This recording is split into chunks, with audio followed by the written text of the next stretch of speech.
I now call the July 7th, 2026 Finance Committee meeting to order at 6:46. The chair would be looking for a motion regarding consideration of claims. Your Honor, a motion for consideration of claims to be paid in the amount of $1,300,244.66. Manual checks in the amount of $8,495.82. Payroll and liabilities for 6/26/2026 in the amount of $495,902.78 for a total of $1,804,643.26. Second. Okay, we have a motion and a second. Are there any discussion on any of those items? Okay, all in favor? Aye. Aye. Aye, and I vote aye. It passes. Are there any other items before the Finance Committee at this time? Mr. Chair, no, I have nothing else to add tonight. All right, Thank you. thank you. If so, I would call the meeting adjourned at 6:47.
July 7th, 2026 regular meeting of the Riverton City Council to order at 7 p.m.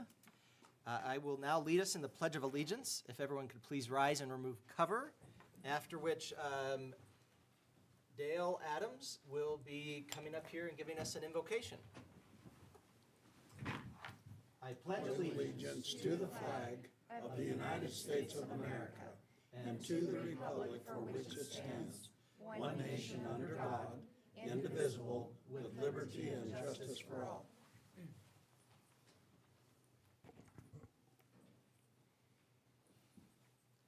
One nation under God, amen. Let's go to the Lord in prayer, shall we? Father, we invoke your name as we come together for a time such as this. Grateful, Lord, that you are a God of all creation. You sent your Son, Jesus, to die that we might have life and have it more abundantly. Father, you have ordained the powers that be. So each man and woman sitting here representing this city, you have called for your purposes and will to be accomplished. My prayer is, Lord, that you would humble each heart, allow them to seek your face and your will and your purposes to be accomplished.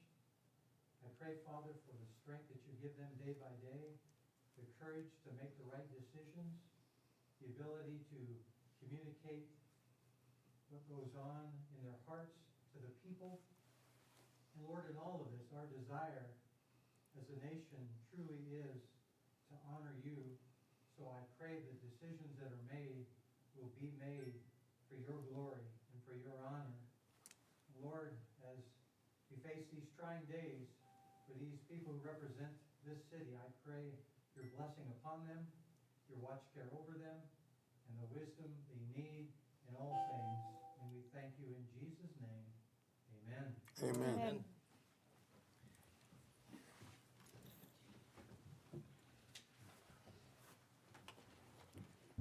Thank you, Mr. Adams. And off he goes for other things. He's a busy man. Thank you. Thank you, Appreciate it. Dale. All right, Ms. Harris, if you please could conduct the roll call. Yes, Your Honor. Councilmember Karen Johnson. Here. Councilmember Kyle Larson. Here. Councilmember Carla Borders. Here. Councilmember Mike Bailey. Here. Councilmember Rebecca Brothers. Absent. Councilmember Eric Carr. Absent. Here. Oh, here, via phone. Hey, thanks, Eric. I didn't know you were going to be here via phone. Nice job. Thank you.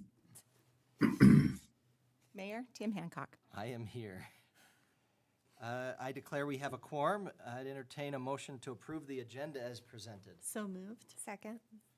Motion by Councilwoman Borders, second by Councilwoman Johnson. Any discussion on the agenda? All in favor, say aye. Aye. Any opposed, say nay. Motion passes. Councilwoman Brothers, resignation acceptance. I think everyone, well, everyone, not everyone in the audience, but Councilwoman Brothers had sent notice and has been telling people that she intends to move to another community. We will miss her. However, unless we actually officially note that there is, how would we word that, Mr. Butterfield? It's not that the seat is vacated, but that there is a... Your Honor, there are two steps. You need to formally accept her resignation and then declare a vacancy. Oh, thank you. That's just the only word I needed. So, she's notified us that her last day that she was intending on serving as a council member was last month. So we have two things. Number one, we would have to accept her resignation. And then number two, we would have to declare a vacancy. The way that usually is done, at least the way it has it in the statute, is it would be the council is going to consider the question, does a vacancy exist for the seat that was previously filled by Councilwoman Brothers? And then we would vote on that and decide that there is or isn't a vacancy. So, first off, do I have a motion to accept the resignation of Councilwoman Brothers as a member of the Riverton City Council? So moved. Second. Councilwoman Borders with the motion, Councilman Bailey with the second. Any other discussion on that? All in favor, say aye. Aye. Any opposed, say nay. I vote aye. We could mess around with things and do things like say nay or say, we're not going to accept the resignation, but that doesn't make sense. I think we've got business to get done, and we should probably get it done and get somebody in the seat. So then the next question we have is, does a vacancy currently exist in the council for the seat that was held by Councilwoman Brothers? And I guess, I don't know, we don't need a motion on that, but we just need to be able to consider that and agree that there's a vacancy. Is that correct, Mr. Butterfield? Your Honor, the municipal code states that the council must immediately consider the question, does a vacancy exist in the office of, and as you mentioned, it would be council seat for Ward 2. And then you'll also need to immediately solicit interest for that vacancy. And you might want to set the prescribed deadline to receive those and then also communicate when you'd want to do those interviews. But I'm always a fan of motions just because it's clear for the record, but I think it's up to your prerogative. Well, and it's almost hand in glove with saying that we're accepting a resignation, but at the same time, the resignation and the vacancy aren't quite the same thing. So, you're Your going to Honor, make a motion? I would move that we declare a vacancy in the previously held position that Rebecca Brothers had in Ward 2 and have staff immediately advertise for candidates to replace that position. So moved. So that's the motion, and then your second? Yes. Okay, so we have a motion and a second. Any other discussion on that? Your Honor, if it's okay, staff will move forward with that advertisement. And if it's okay with the council, we thought to set the deadline for applications at the end of this month. So it would be July 31st, that's a Friday, set that for noon. Then we could take the information and the applications we receive, put it in your council packet, and then you could consider it at the following meeting, which would be that Tuesday, I believe, the 4th of August. And I think we would want to make sure that letters of interest would be provided by individuals setting out their qualifications, but qualifications isn't just, I would be good because of X, Y, and Z, but you have to be a qualified elector. In other words, you have to be someone who's 18 years of age or older, who has resided in the ward boundaries for a year prior to your appointment, and you would have to be otherwise eligible to vote. That's why we say it's a qualified elector. You're eligible to vote. You don't have a felony. You don't have anything that can keep you from being able to vote. But those are the important things. So yes, set out your qualifications in terms of saying, I am someone who would be good because I'm involved in this, that, or the other thing, but also setting out that it's clear that you're eligible to fill that position. But anybody have any issue with the end of July being our window for that? And then we would consider the applicants at our next regular meeting, the first meeting in August. Councilman Carr? Eric. No objection. Okay. Well, I can look at everybody else in the eye and stare them down and see if they have anything to say, and I can't do that with you. So if I ask you, just realize that's why. Perfect. All right. Any other discussion on that motion? All in favor, say aye. Aye. Any opposed, say nay. I vote aye. Motion passes. Well, Councilwoman Brothers, if you're watching this, which I'm sure you are, we'll miss you. We've appreciated having you on the council. You've provided a good perspective, and there's things that you have been trying to push for that I think will have long-reaching effects in the community, and appreciate your hard work. So thank you for being there. All right, the next item on the agenda I have is oath of office for a community service officer. However, I have it on good authority that community service officer's parents are coming and they're not here yet. And they're coming through Shoshone, and I don't want them to speed through Shoshone. Oh, no. That would be bad. So what I would actually ask is, if the council doesn't have a problem, if I could do the 250th anniversary of the Declaration of Independence proclamation, and then we'll proceed at that point if your parents are here, okay? And then if not, we can just go to our reports and comments and get to it right after that. We'll be okay. We can be flexible.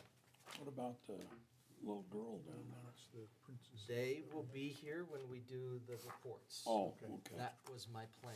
okay, Don't give stuff away. okay, all right. I just didn't want you to overlook them, Your Honor. No, I will not. Okay.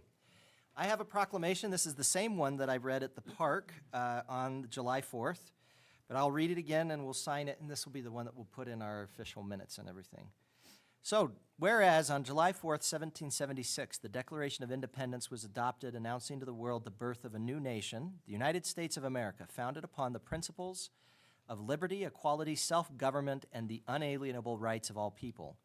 And whereas the year 2026 marks the 250th anniversary of this historic event, known as the United States Semi-Quincentennial, providing an opportunity for Americans to reflect upon our nation's history, celebrate our achievements, and renew our commitment to the ideals set forth in the Declaration of Independence. And whereas the people of Riverton, Wyoming recognize the courage, vision, and sacrifice of the nation's founders and of the generations of Americans who have worked to preserve and expand the blessings of liberty. And whereas this anniversary serves as a time to honor the service of our veterans, military personnel, first responders, public servants, educators, and community leaders who contribute to the strength and vitality of our nation and community. And whereas the Semi-Quincentennial offers an opportunity to engage citizens of all ages in learning about our nation's history, encouraging civic participation and fostering appreciation for the freedoms and responsibilities of American citizenship. And whereas the city of Riverton joins communities across Wyoming and the United States in commemorating this significant milestone in our nation's history.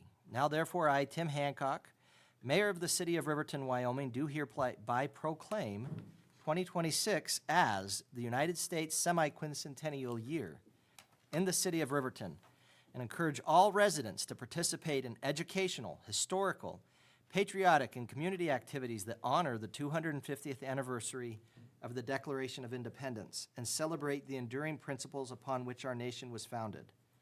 In witness whereof, I have hereunto set my hand and caused the seal of the city of Riverton to be affixed, and the date we have here is July 4th, 2026, but that's all right. So, I would encourage folks this year to find different ways to be able to celebrate and recognize the 250th anniversary of the United States. In case you didn't know, I am a big fan of the Declaration of Independence. As a matter of fact, you may or may not know this, my fifth child is named John, and if you put that together, you would realize his name is John Hancock. And now that's because I like the name John, and my mother had a brother whose name was John. That's what I told my wife. But the real reason was that I wanted to have my son be named John Hancock, and she also knows the real reason, too. But the Declaration of Independence, the Constitution of the United States of America, are both documents that I think are inspiring to be able to look at and realize where we have come from. But it's the work of people every day, including public servants in many different capacities, military personnel, first responders, just everybody that makes it work. It's the respect for the rule of law. It's the fact that every single person, no matter what position you are in, has to respect the law. And that is a unique thing that we didn't invent in the United States, but we certainly have had some of the most stick-to-itiveness to it in terms of recognizing the importance and how it can be a government that can be long-lasting. So I'd encourage you, as we are celebrating and thinking about things that go on this year, sit down, talk with your kids. If you haven't told them where the United States comes from, have that conversation. Maybe have it along with the conversation about where babies come from.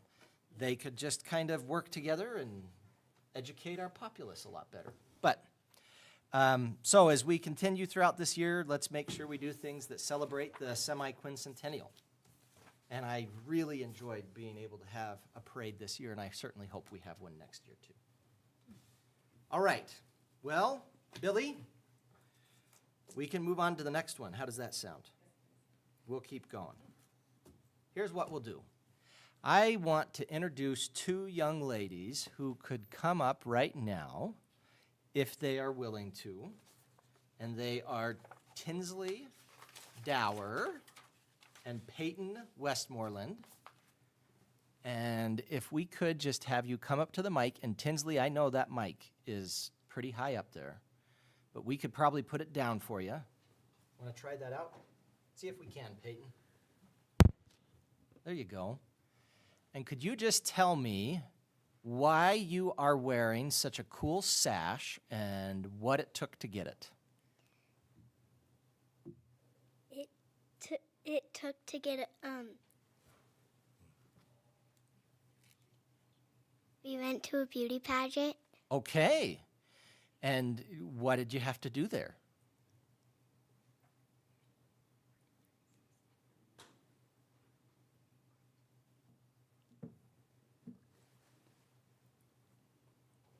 You can say it in your own words. I know you can do it, Tinsley.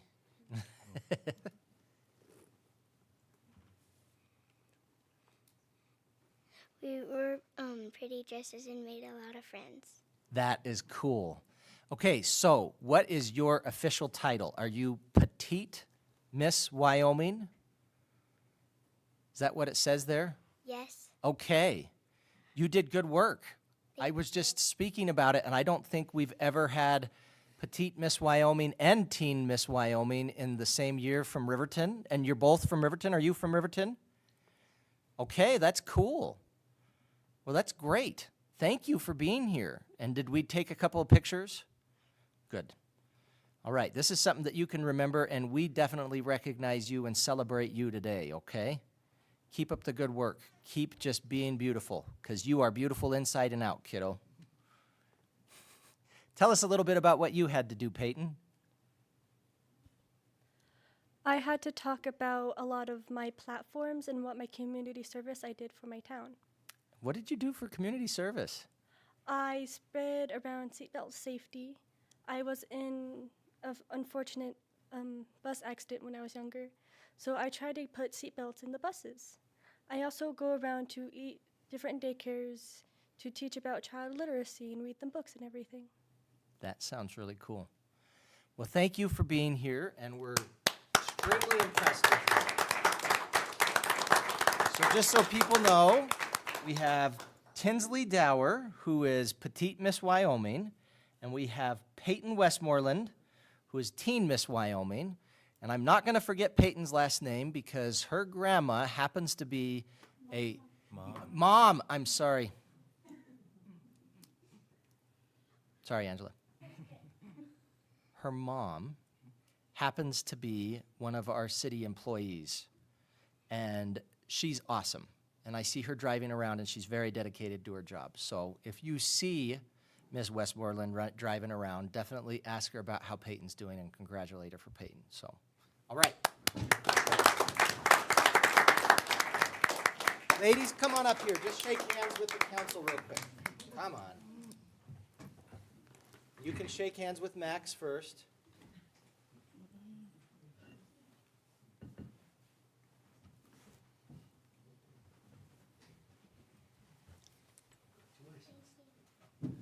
Congrats again. Thank you.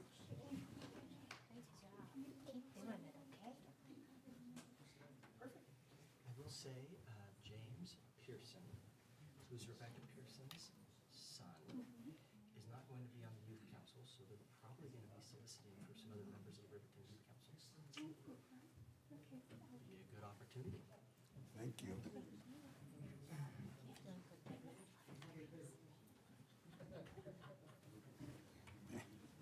So pretty. They are. Jeez.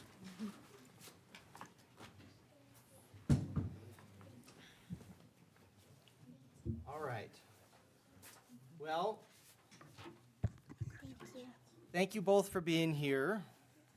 And you are definitely welcome to leave. We don't really stand on a lot of ceremony here in terms of people coming and going. So, Tinsley, I know it's not a school night, but you still got to get some sleep, kiddo. And how old are you now? 5? Holy cow. It's amazing. My daughter is 5. You guys got to go be friends because she loves Elsa and Anna, and so she's big into the whole crowns thing. You guys would probably get along. She'd be like, "Oh my goodness, a real princess." She'd go nuts. Yeah. All right. Well, we'll keep delaying things just for a few minutes. Don't stress it, Billy. We can keep delaying. It's not a big deal. We'll move on to reports and comments and do our round table right now. So, Councilman Carr, what do you got going on this last week or couple weeks? Thank you, Your Honor. No meetings, but definitely wanted to send a heartfelt thank you to all of the wonderful Councilman Carr, we lost you after no meetings. volunteers that made the semi-quincentennial a pretty wonderful celebration. So, I may have bandwidth issues. I have bandwidth issues. No, just wanted to send a heartfelt thank you to all of the volunteers that made the semi-quincentennial celebration a wonderful success. Very much appreciated, and it did the city well. Thank you. Yeah, I think they really did the city proud. It was good. Thank you, Councilman Carr. Councilman Bailey? Thank you, Your Honor. Again, I did not have any official meetings since our last meeting, but again, we did meet for the 250th, celebration committee and made the final touches. And I think the 4th of July celebration just came off amazing. We drove in the parade and boy, the streets were just packed. There was a lot of people out. I have no idea how many, but several thousand, I'm sure. More than 10. And we had 10, more than 10 people, no doubt. And 51, I think, parade entries. And we had a nice, celebration at the park. We buried the time capsule and, your proclamation and, a lot of nice stuff. They had some live music and recorded music, and people just, I think, had a really nice time. We fed over 1,000 people at the lunch, plus all the food truck people were pretty busy. And it was just a really nice experience. And so I agree. I think we ought to do it again, but I don't think we should tell Cindy that for a while. She's a little stressed out. So. She's like, It was a lot of work, but she really spearheaded the effort and did a fantastic job. So. yeah, speaking of bandwidth, I think she recognized that she did not have the bandwidth to take that on next year. That's right. We're going to have somebody else carry that baton. Maybe Rotary. See how June feels about that. Yeah. You've got an in. You've got the Rotary president. All right, Councilwoman Borders. I can't say enough about our celebration. I'll try not to get choked up because it was amazing. It was amazing. First of all, hats off to the mayor. I don't know if everyone saw him in the impression that he was wearing, but that was awesome. I have a picture. I just good. I haven't need that because posted it nobody in yet. my family took one. I'll get it to you. It was just so nice to see the streets lined with people and flags waving and the patriotic floats that we had. And it was just, I can't say enough. And that's the only meetings that I had last week were the parade meeting and the meeting about the general event. It was hot. It was very hot. But it was just a great day. I'm so proud of our city, and I hope that it continues. That's all I have. Great. Councilman Larson. Not to mimic the other two, I feel that the parade was really cool. I was in the audience watching the parade at downtown, and I noticed Karen's parking lot was full, so she helped out. But the most important thing was I noticed the kids were having fun. And so I went into my office and got some candy to throw out there. And it was like seagulls and crickets. And it was rather enjoyable. But the last thing I have to mention is John Hancock was the largest signature on the Declaration of Independence. And at that time, he wrote it so that King George could see it without his glasses. That's the significance of John Hancock. And when they said, put your John Hancock here, that is synonymous for signature. And your insurance. And your, yeah, well, yeah, but I wasn't going to go there. But that's a noble name, and I hope your son lives up to it. That's all I had, Your Honor. Thank you. We have his first signature, actually, and we'll see how it changes over the years. Councilwoman Johnson. Yeah, so I attended the 4th of July festivities as well. I went to the parade. I'm not going to say anything that hasn't already been said. I think it was amazing. Thank you to the committee that worked hard on that, but most importantly, thank you to the community who showed up and supported the work that was done and the work that it took to put that on. So I think that there's good people in this world, and we did our small town well. Aside from that, I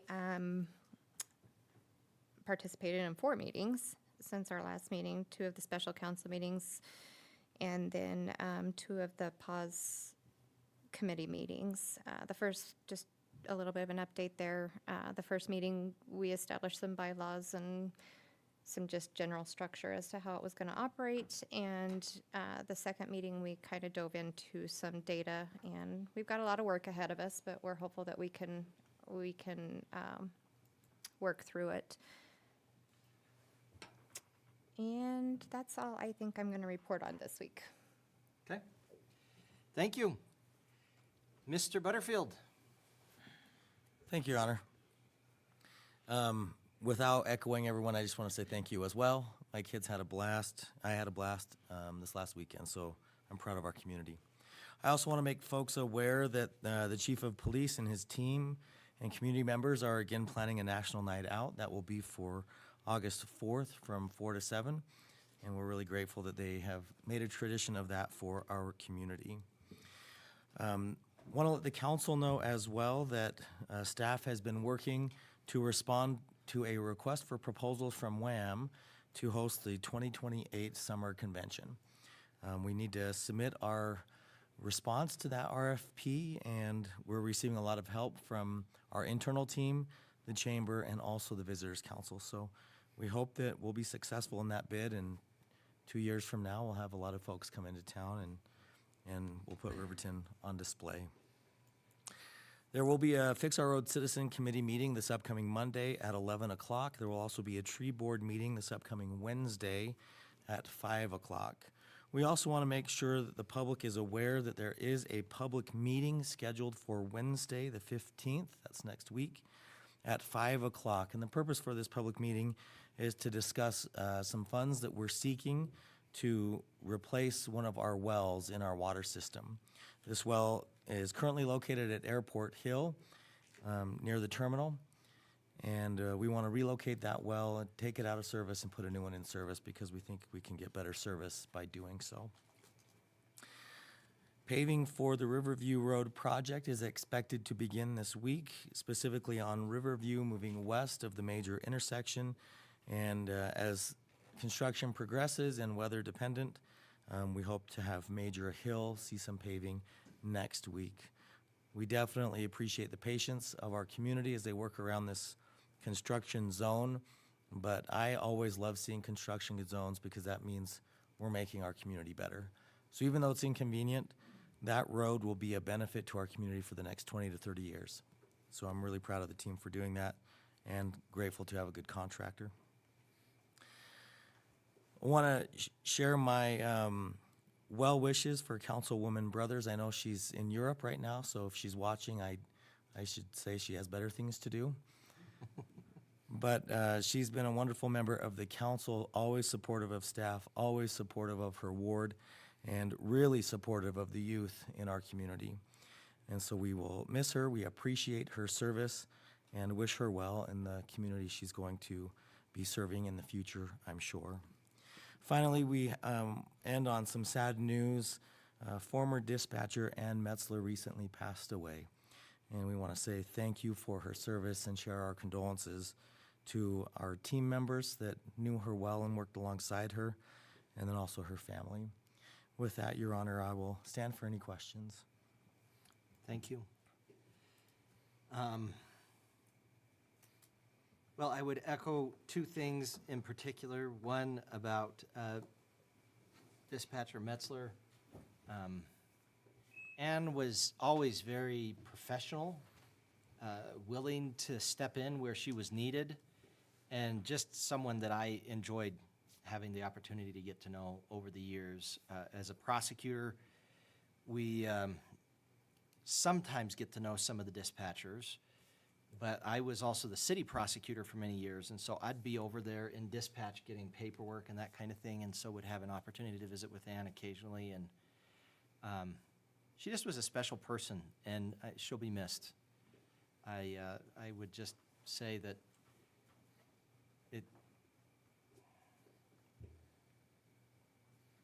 that's it. She was a good person, so we'll miss her.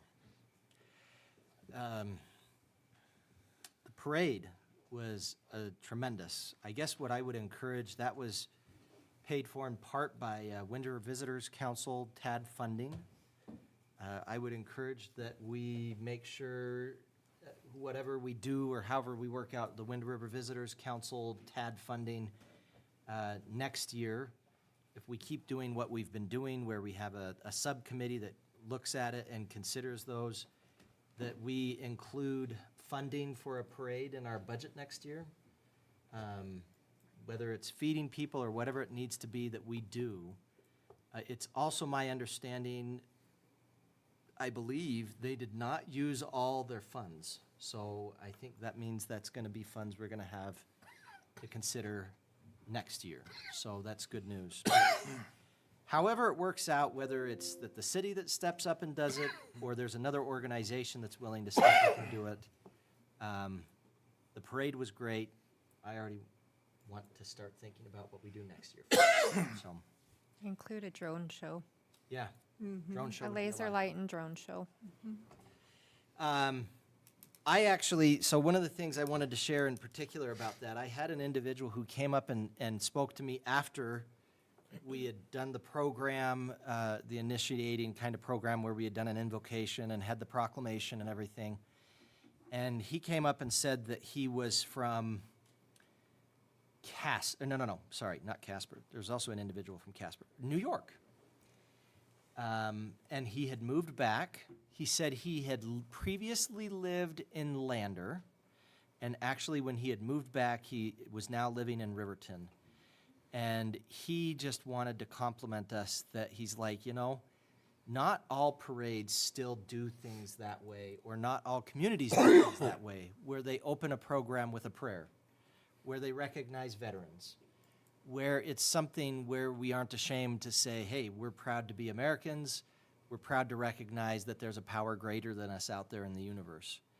And he was really impressed with that, and I was really glad to hear that.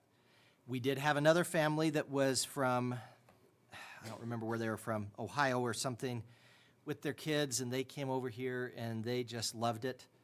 One of her kids particularly liked my outfit because she and her husband both went to George Washington University. And he would not stop saluting me. And I was like, dude, I am the last person you need to salute. And, but I think he was 10. Great kid, great family. It was just so fun to meet people. If you want to meet new people, one of the best things you can do is get on some sort of a unique outfit, costume, impression, because people will come up and talk to you. If for nothing else to say, aren't you hot in that? And the answer is yes. But the real answer is the worst part about that wasn't the heat. It was the shin splints that I've had for the last 3 days because I was wearing these shoes that have no arch support for hours on end. Anyway, It was a ton of fun, and hopefully that can be something that we continue in years to come. Other things that I would make as a report, I guess, would be that we had a meeting with some of the county commissioners that was kind of quasi-FCAG, but we'll hear a little bit more about that later, so I won't give much of a report on that, but I'll discuss that as we get to that item. Next up on the agenda, though, let's go ahead and do our swearing in for our community service officer. I think we have everybody here now. Chief?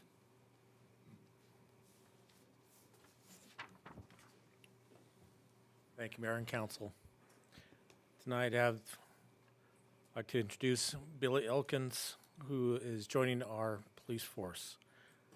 She was born in Bowling Green, Ohio. She moved to Lusk,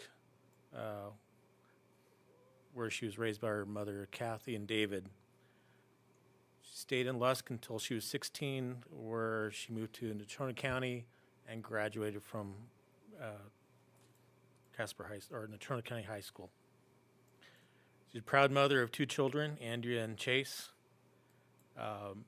Before joining us, she spent 10 years as a restaurant manager for a major chain. And she moved to Riverton in February, where she came to live with her fiance. This time I want to welcome Billy to the law enforcement family. She's started a week or 2 ago, and we're happy to have her. She's a good fit, and she's pretty active in our community.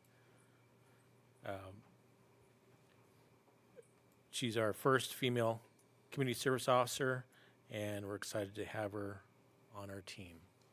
And now we're going to have family.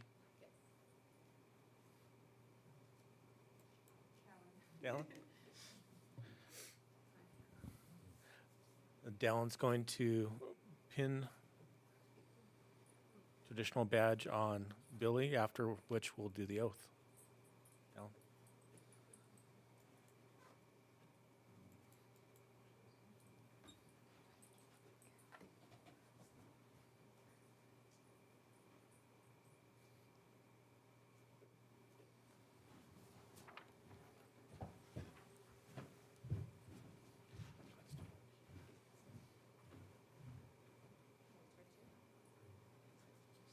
Right here. Okay. You could just stand across from me here. Now, we're just going to do this oath. I'm going to say I, and then you're going to say your name. I'm not going to say it, okay? And you're just going to repeat after me. You got to raise your right hand, and if for any reason I mumble or you can't understand me, you can read it right there. So I, say I first. I. There we go. Do solemnly swear or affirm that I will support, obey, and defend the Constitution of the United States and the Constitution of the State of Wyoming, that I have not knowingly violated any law related to my appointment, nor caused it to be done by others, and that I will discharge the duties of my office with fidelity. Nice job.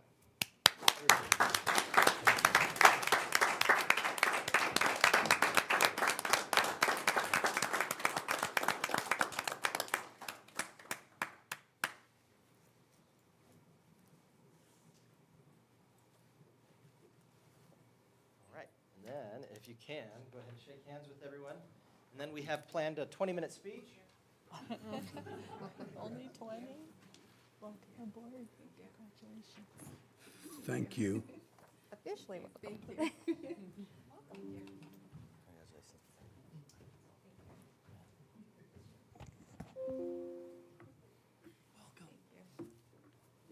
Billy, because they came all this way, could you introduce us to who you have here as your guest, please? This is my mother, Kathy, and David Hess. Well, this is being broadcast, and Councilman Carr in particular is probably curious, so that's why we're getting you close to the mic. That's great. Kathy Heth and David Heth. David has been an amazing role model for me. He's been my father since I was 2 years old. So amazing to have them here. This is Galen Apodaca. He's my fiance and his parents, Joe and Doris Apodaca. So I'm very glad that I had both parents here with me, all parents. Perfect. Thank Well, you. thank you so much for being here. Thank you for being willing to serve. We're excited to have you there. I already saw you hard at work. You were leading our cadets around, and they were very willing to be led around by you a little bit at the Independence Day celebration. So It was a lot of fun. good job. Thank Thank you. you. Your Honor, Yes, ma'am. if I could, I want to say something about the cadets. They were amazing at the event in the park. What a great bunch of recruits. You should be proud. I thought they were doing a great job. They were great to talk to, and Thank you. They're carrying Pass it on. themselves very well. yes, they are. Yep. Yes. They were great helps. They were great. They were not like Officer Fancher, who he did not smile at me until he had been here for at least a month. Was the first time I saw Officer Fancher smile. And I say that in jest, Jesse. But he's just such a great guy. But they did very well at they did well at carrying themselves professionally, but still being willing to look like they were enjoying themselves. So you did really good work with them, Billy. All right. Well, next up then, we have communication from the floor. Anyone in the audience wishing to address the council regarding an item that's scheduled for a public hearing will be given an opportunity to speak during that public hearing. If you'd like to speak about an item that's not set for a public hearing, we don't stand as much on ceremony in our meetings. I mean, we try to keep order, but if there's an item that you want to speak about, I would encourage you to get my attention when the item is called, and then get up and speak to the council at that time. However, I would ask whether you speak now about an item that's not on the agenda, or later about an item that is on the agenda, that you keep your comments to 5 minutes, that you keep your comments directed to the question at hand, i.e. if we're talking about fireworks, don't start into something not to do with fireworks. We're not going to talk about fireworks tonight, so help me. Actually, we do have an item. I just forgot about that. But if we're talking about fireworks, don't go into an item that doesn't have to do with fireworks, for example. Keep your topic, keep on topic. But I'd also ask you to avoid comments that will get into direct criticism or attacks on another person or that might constitute fighting words or that kind of thing. So we are having these proceedings being broadcast through our YouTube channel. So I'd ask you to, when you come up to the microphone, tell us your name, speak directly into the microphone, and I'll cut you off when we get to 5 minutes. And I think Max has a way to kind of have the alarm go off on the timer. So if you'd like to come up and speak now, please feel free. If not, just wait until the agenda item you're interested in gets called.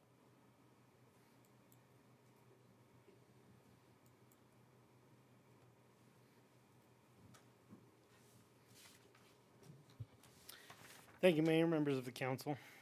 Tim Nichols with Wind River Transportation Authority, here to provide I think it's a monthly update. I think I did get here last month. I can't quite remember. Everything's blurring together, but if I didn't, I do apologize. Quick oversight. I'm going to start with the bad and I'll end with the good.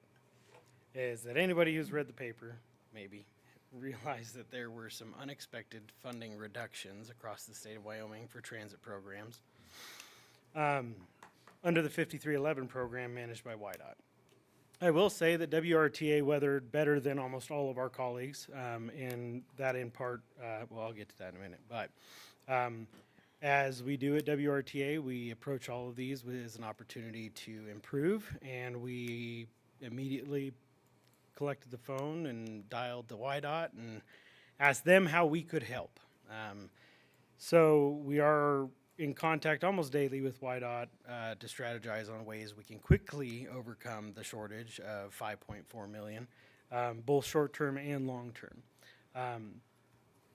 Yeah, bit interesting situation that nobody saw coming. So my colleagues and I had a fun roundtable last month as well. But nevertheless, with any form of funding reduction does come very difficult decisions. And in preparation of a very large decrease in funding in our capacity, we are going to be strategically reducing services over the coming months to ensure that when we hit the federal fiscal year start date of October, we've stabilized so that way there are no unforeseen job loss or anything like that. The idea is to slowly reduce what should have been likely a reduction that transpires over a year in the course of 3 months as best we can. That said, our Fare Free Summer campaign will continue to the remaining services, and we owe a huge thank you to our corporate sponsors, by the way, all of which are Riverton headquartered businesses, by the way. They really rallied behind it, and they account for a whopping $7,000 worth of fare coverage for the summer, which does account for our projection, the entirety of the Fare Free Summer program through August. So a huge thank you to the corporate sponsors that provided funding for that. So on to the good, on to the better, I should say. That's very good.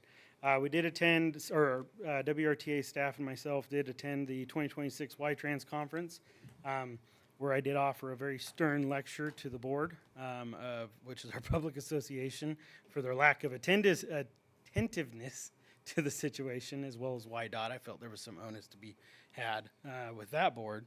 But nevertheless, we did walk away with the 2026 Agency of the Year Award, which we're very, very humbled to receive. Those nominations come directly from YDOT staff, so it was very humbling to receive that. But also credit to the capacity of our staff, as many of the sessions had, our staff was invited to co-teach our colleagues. So, and we did have the opportunity to provide our own session on lessons learned through the integration process with the Riverton Senior Center. And I'll close with anybody who was in attendance to the Riverton 4th of July parade saw the unveiling of our 250th year and 30th anniversary bus courtesy in part to Star Trims for doing fine design and installation work on that bus. I'll also end with a bragging point, is that we only sent 2 vehicles to the Lander Parade. So we made sure the Riverton Parade not only received the unveiling of that bus, but they had 5 vehicles and 1 trailer from WRTA. So, But they also had you, though, Tim. yeah, You well, attended it. I couldn't give everything, so I decided to walk and throw T-shirts. So, I wouldn't consider it an equal trade-off by any means. But my son and my daughter, or no, my 2 daughters, I'm sorry, really enjoyed riding on one of the WRTA buses. They did well at making them feel special. Yeah. So, with that, that'll conclude an update, and if you have any questions. Okay. Thank you, Mr. Nichols. Thank you.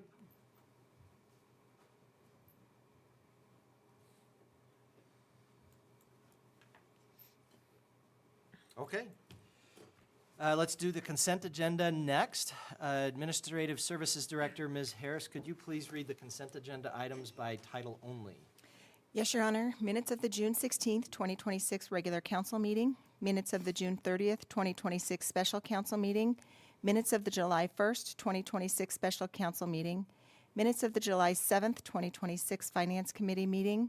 Finance Committee recommendations from July 7th, 2026. Contract for Service Funding Agreement, Eagles Hope Transitions. Contract for Service Funding Agreement, Fremont County Association of Governments, doing business as WRTA. Contract for Service Funding Agreement, Juvenile Justice Services of Fremont County. Contract for Service Funding Agreement, R Recreation. Contract for Service Funding Agreement, Riverton Chamber of Commerce. Contract for Service Funding Agreement, Riverton's Mercy House. Contract for Service Funding Agreement, Riverton Volunteer Fire Department. Open Container Permit Application, Bar 10, Friday Night Cruise at South Broadway Avenue, July 17th, 2026, from 4 p.m. to 12 a.m. Open Container Permit Application, Hilltop Liquor, Friday Night Cruise at North 6th Street East, July 17th, 2026, 5 p.m. to 10 p.m. Open Container Permit Application, Push Root Brewing Company, Friday Night cruise at North 3rd Street East, July 17th, 2026, from 5 p.m. to 10 p.m.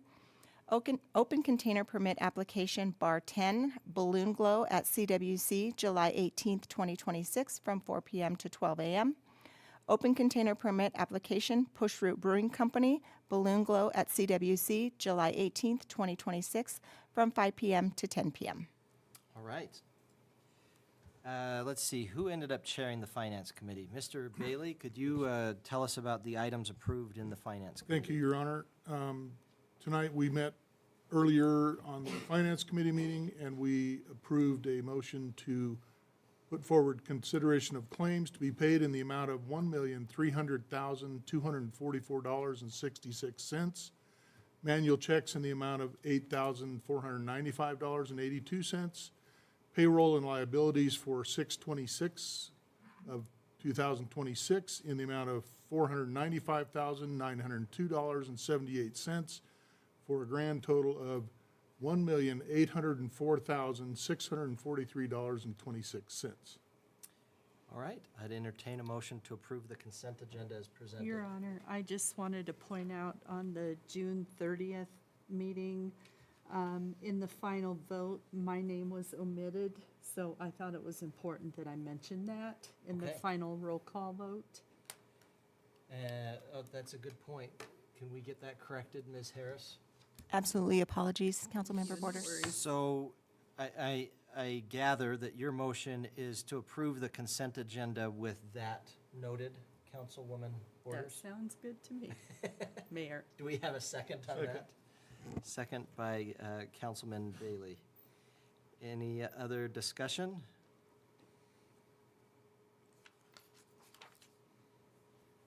Just to make sure we're clear on that, it was a aye vote on that, right? It For the was, 20th, yes. the Mhm. 20th, not 20th, 30th. Thank you. We'll make sure that gets in there. Okay. All in favor, say aye. Aye. Any opposed, say nay. I vote aye, motion passes. Now, this is why I was saying I didn't want to talk about fireworks, but we have a fireworks discussion. Public hearing and consideration, fireworks permit application, Riverton Rendezvous Balloon Committee, July 18th, 2026. This is a report from you, Max, if you don't mind. Mr. Batista? Yes, Your Honor. Mayor and council, before you this evening for your consideration of the fireworks permit application for the 46th annual Riverton Rendezvous Balloon Rally. The Riverton Rendezvous Balloon Committee is planning to host live music and a balloon bow at Central Wyoming College soccer field, followed by a firework display launch from the Riverton High School Career Center parking lot on Saturday, July 18. The day's events are scheduled to begin at 6 a.m. and conclude at 11 p.m., with the fireworks display anticipated to begin at approximately 10 p.m. Pyrotech Professionals LLC has submitted a certificate of liability insurance for the fireworks display. Additionally, the committee has received verbal approval from Fremont County School District Number 25 Activities Director Max Mills to utilize the Career Center parking lot as the fireworks launch site. In addition to presenting this agenda item, I am also representing the Riverton Rendezvous Balloon Committee this evening. On behalf of the committee, I would like to provide the mayor and council with commemorative Riverton Rendezvous Balloon Rally pins, stickers, and brochure as a token of appreciation for the city's continued support of this annual community event. At the time the firework permit application was submitted, staff recommended approval of the permit contingent upon receipt of written approval from Riverton Volunteer Fire Department Fire Chief Jesse Cassidy. As of 1:33 p.m. on July 7th, Fire Chief Jesse Cassidy provided a letter not approving the firework display scheduled for July 18th due to current fire risk conditions that have reached an extreme level. Based on current conditions and the absence of fire department approval, staff is presenting this matter to the mayor and council for consideration and direction regarding this permit. Okay, thank you. Well, we have a public hearing on these questions, and so let's start with that, and and then we can get to some discussion on where to go next. So I would entertain a motion to open a public hearing regarding the fireworks permit application. So moved. Second. Motion by Councilman Larson, second by Councilwoman Borders. All in favor, say aye. Aye. Any opposed, say nay. I vote aye. Motion passes. I declare the public hearing open. Hearing is going to be conducted in accordance with state statutes and other applicable laws. If you'd like to speak about this item, please come on up, tell us your name. Same spiel I already gave. I swear I take too long giving the spiel. It takes more time than half of the people take speaking. But if you'd like to come up, just tell us your name and tell us what you're thinking about it and try to keep on topic. Anybody who wants to speak?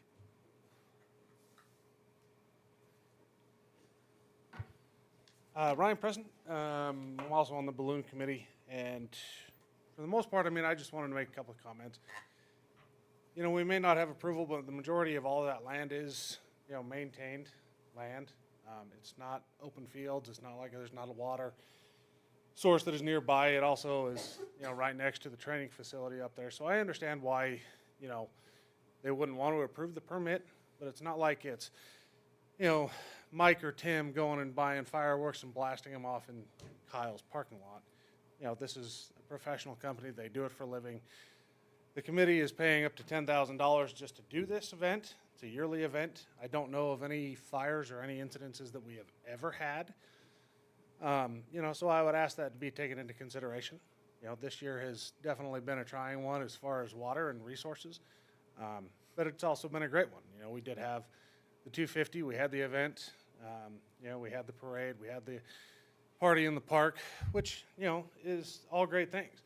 But this is also the 46th annual Riverton Rendezvous Balloon Festival.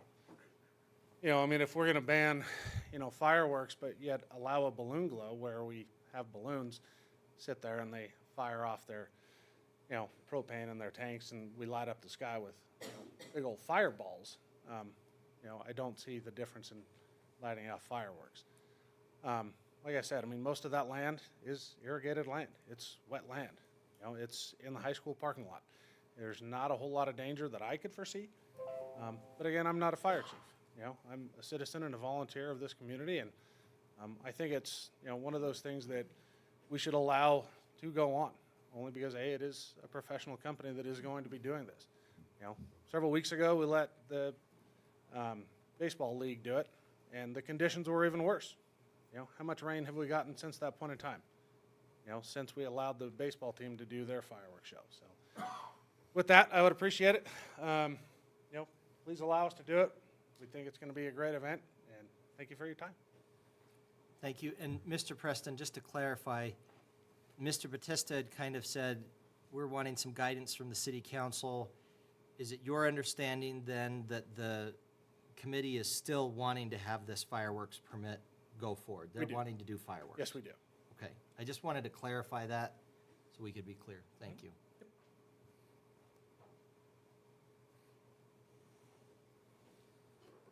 My name is Rafael Delgadillo, and I'm in support of this permit. I think it's a professional company. They have the liability insurance. They know how to do this properly. The real danger is unauthorized fireworks in the city, maybe in the vicinity of this location. It's just for citizens to be very vigilant. If they see something like that, notify the police so that it can be stopped. And if there is any problems that arise, it can't be attributed to this event. Thank you. Thank you, Mr. Delgadillo. Anyone else? We have a motion to close the public hearing? Seeing none, Your Honor, I move that we close the public hearing. I'll second. Motion by Councilman Bailey, second by Councilwoman Borders. All in favor, say aye. Aye.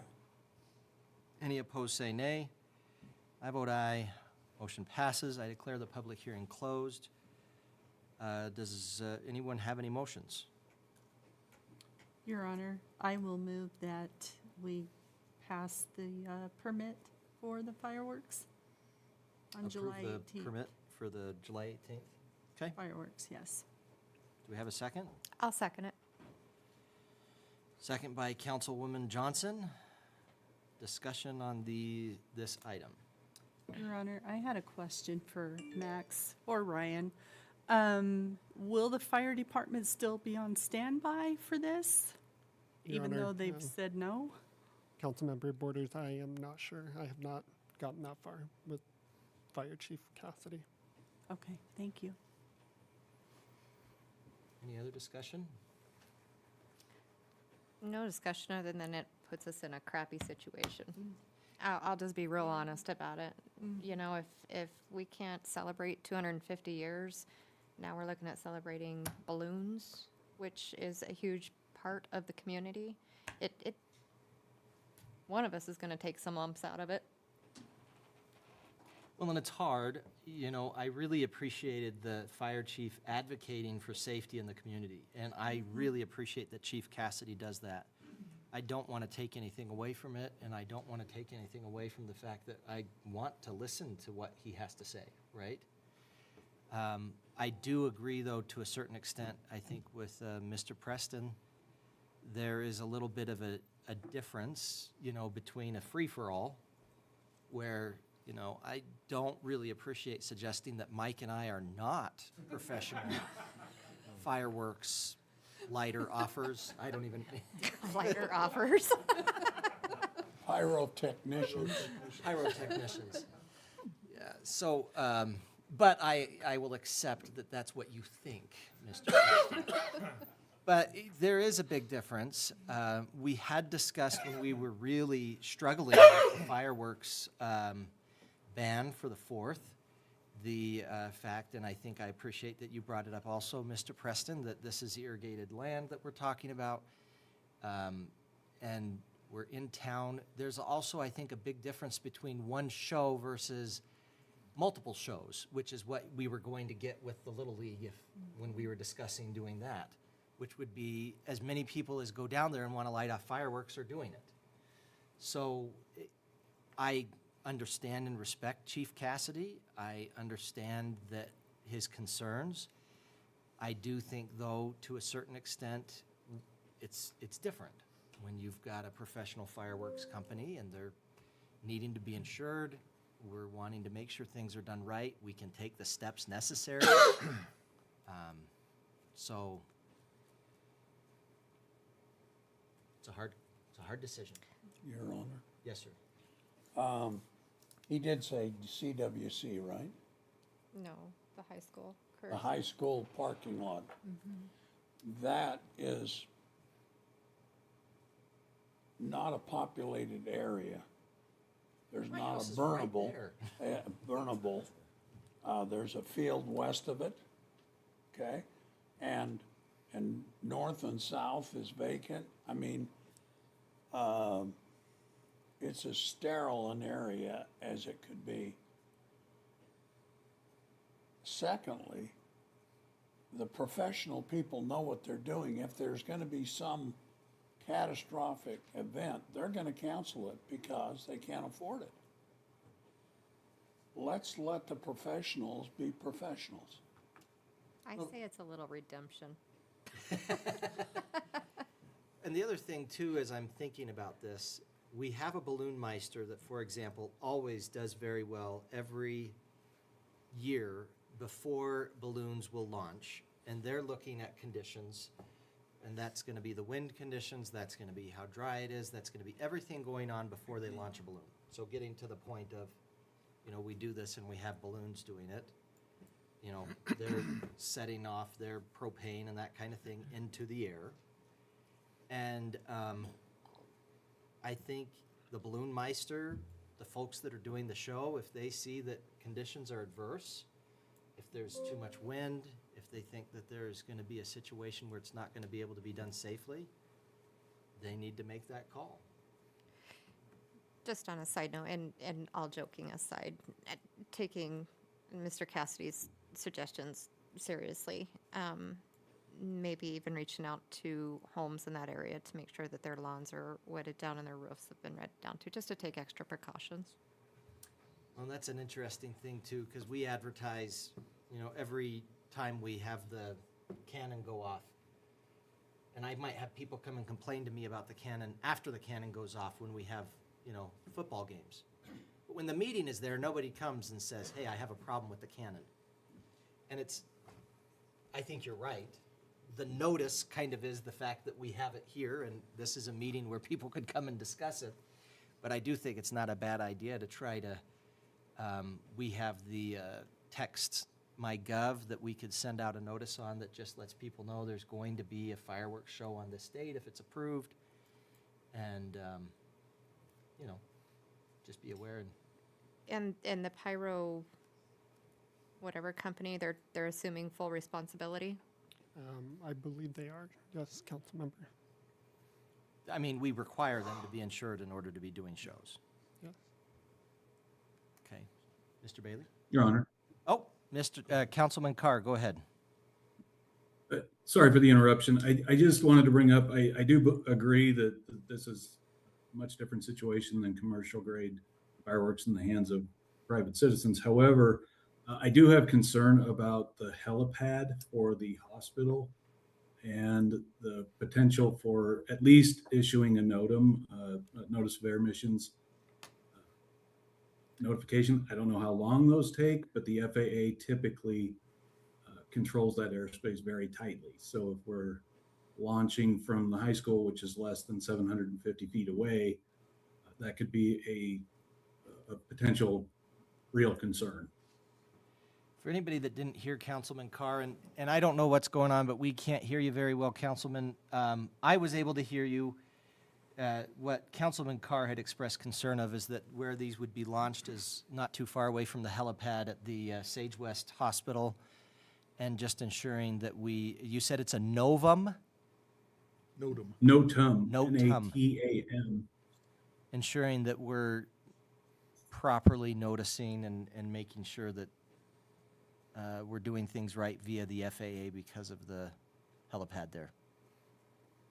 So, and also, were you expressing some concern about that just because of how close it was, or just wanting to make sure we do it right, Councilman Carr? I'm sorry, Just making sure that we don't step on ourselves. Oh, wow. that was just, Better? we can hear you now. Okay. Thank you. Councilman Bailey? And Your Honor, and again, I think there is a lot of difference between just a professional fireworks show and just allowing, free reign to let off fireworks anywhere in town that we want. So I think there is a difference. And again, I think they're professional and will call off the program if there's too much wind or anything like that.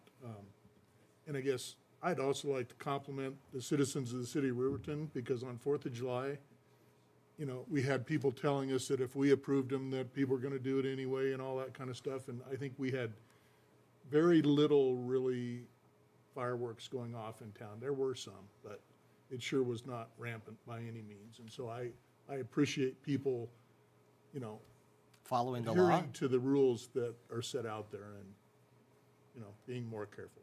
So, I agree. I was very impressed with that. Your Honor. Yes. Just, I noticed Miss Harper's in the audience and you're on the ambulance. If there is a flight that has to come in,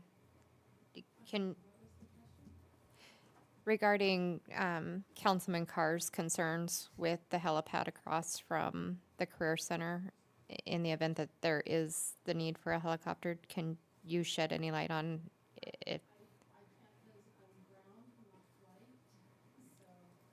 So you're still taking flights from down there too? You're not going up to the airport? It depends on the weather.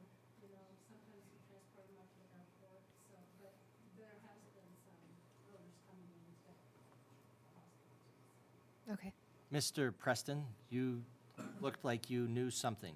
I'm sure you know things, but We actually have Guardian Flight and AMR that actually stay at the hotel. So we do have pilots that are currently at the hotel that I can find out from them and give direction to Max to relay over to you guys. So,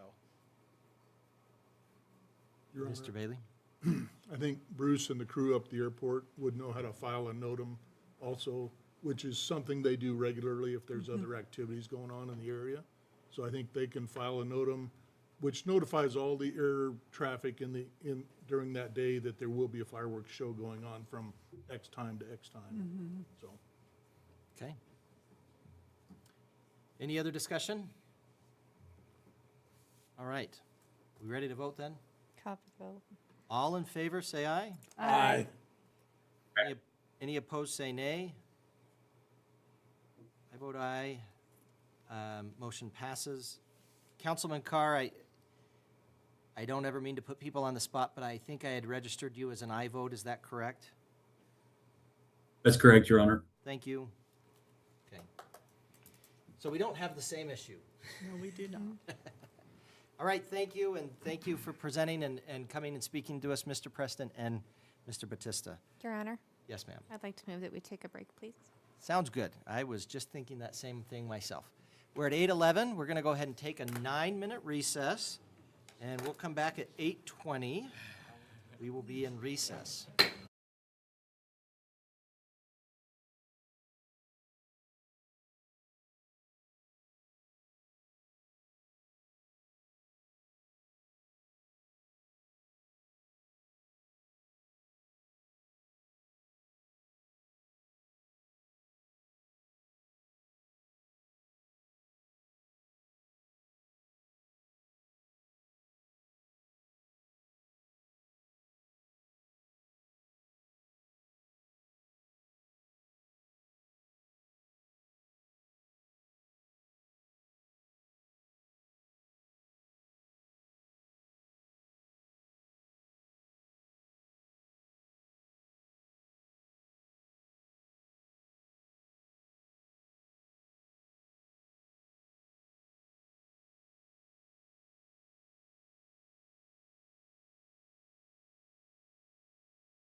session. Are you there, Mr. Carr?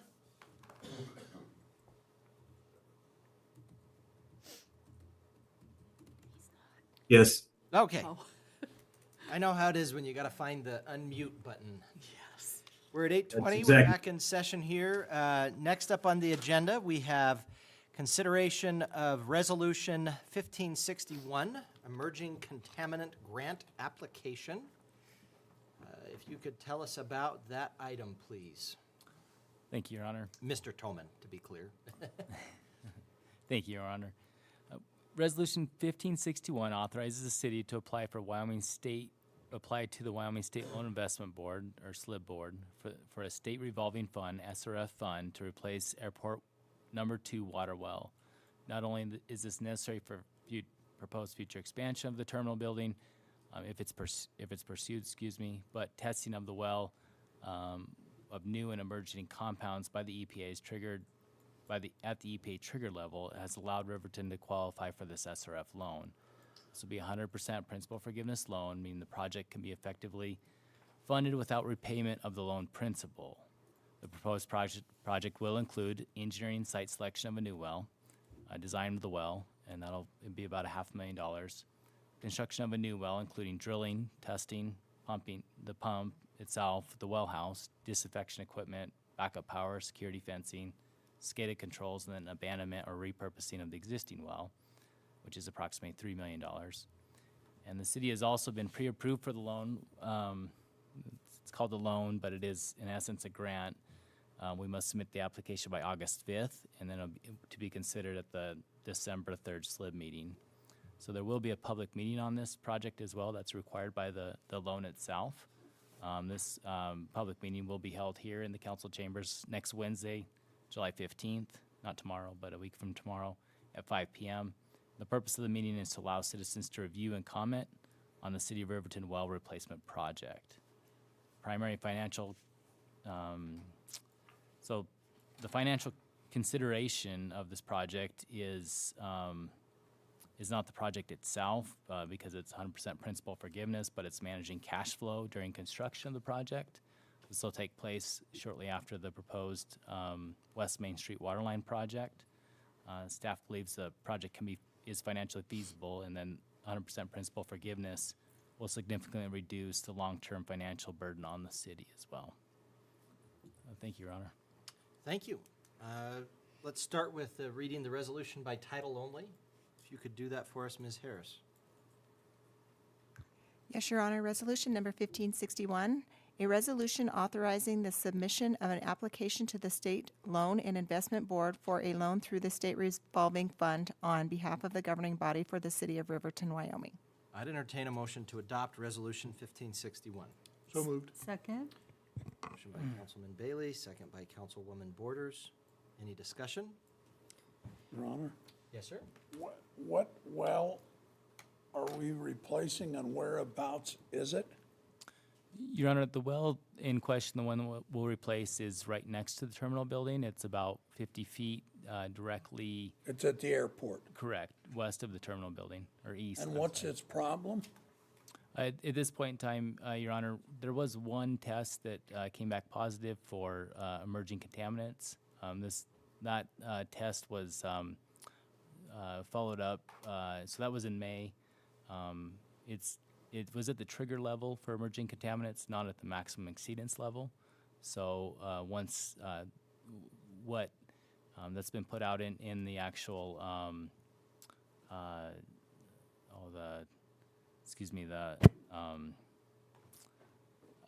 it's been put out to everybody in the annual Water report? confidence report, CCR. Thank you very much. So that notification's been put out, and then because it's only at the trigger level, it probably would warrant additional follow-up testing. So rather than go through the process of doing follow-up testing, this grant came up and it gives us the opportunity to actually move that well. Does that help? Mistaken, this is one that's not too far away from the terminal. If we were going to expand the terminal anyway, it would make sense to have another well anyway. This would be an excellent time to move that. Any terminal expansion is going to go to the east right now, and that well house at that point in time will need to be replaced or removed. Councilwoman Johnson? I Your just, quizzical look, I take it as wanting to speak. well, no, I just had a question on here. It says that the contaminant found at AP2 is most likely caused by firefighting foam used by firefighting. How does that infiltrate the well? Your Honor, I'm not really sure, but that is probably the source of that contamination, that well. So this is a flame retardant material that, as part of training and that kind of thing, would be used up at the airport. Other firefighting kind of materials would not necessarily use this. It's because of federal regulations that was something that we would be using at airports and that kind of thing. So the thought is, and nobody's even sure in terms of it's as Mr. Toman said, we're talking about an emerging contaminant. It's something that they're trying to figure out exactly how things can be impacted, all of that, but the EPA is wanting to be paranoid, for lack of a better word, and so they're saying if we have this emerging contaminant, it's going to be leading to a lot of other things we're going to have to do down the road. And we're saying rather than having to fight that, it makes sense to dig a new well. So we won't see this in other wells. It just happens because it's a specific foam or That whatever. would be likely the cause. Although the reality is the fact that we've had a test, but we haven't had anything that's been like follow-up that's been above the levels that they've indicated is not something that is, it's not like some huge, I think, public health concern. It's more of we want to make sure we're dotting all our Ts and crossing all our Is. And Okay. I was just wondering what it is. Thank you. We had something on this at WHAM. So that's why I was able to answer some that Mr. Toman did not. Not because Mr. Toman isn't very versed on everything, but we had discussed it. There was a rather large lawsuit at Camp Lejeune over fire suppressant foam. And there's a lot of people that were disabled by that. It's interesting that somehow that got into the water well. the water well. Yeah. How far are we moving this new well's location? Yeah, Your Honor, and a couple of points to know. So on that, we'll select the site. Most likely it won't be on the bench at the airport. We'll probably move it down lower so the drilling costs will be a little bit less expensive and put it into an area where it'll be more advantageous in the water system so it can supply all zones throughout the water system.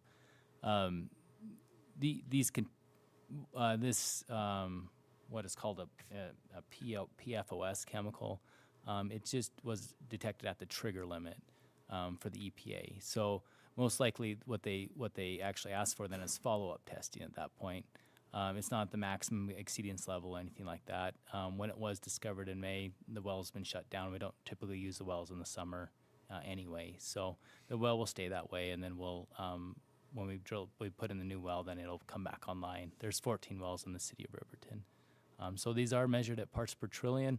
When it was first done and actually measured 2 years ago when they started to look at these unregulated contaminants, they called them at the time, they're measured, they thought maybe even just testing was a lot of times would trigger positive test results on that, just the way they were tested, just the glove from the person testing it. So it's such a parts per trillion, it's so finite how they're tested that there's a lot of room for error in the original testing. So I think the point is we're wanting to be careful. We're not wanting to have anything where this is going to be causing any issues. It's not any cause for concern at this point, I think.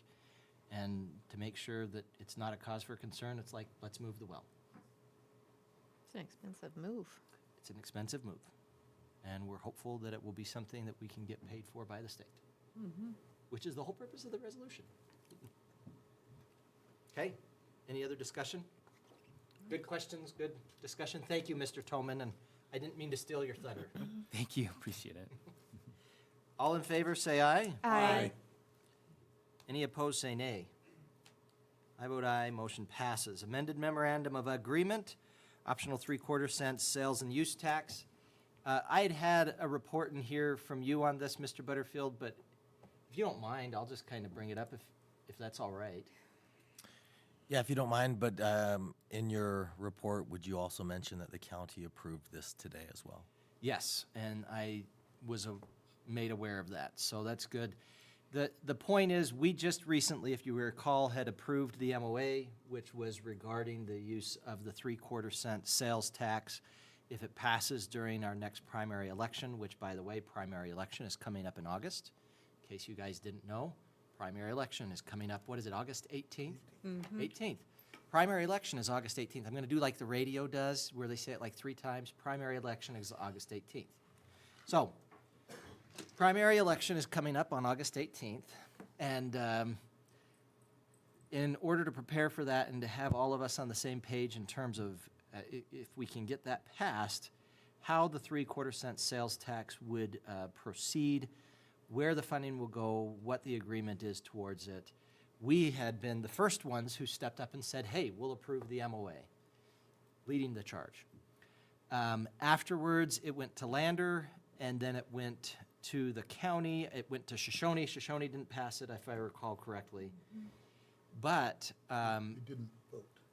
yes, they also didn't vote. That's a good thing to talk about. But the point is, the change, when it was brought forward to Lander, Lander recommended a pretty small change. And so the question before us now is if we want to accept that change. And I think the recommendation is, yes, I think it would make sense. The change is helpful, it's good, and I think it's the right move.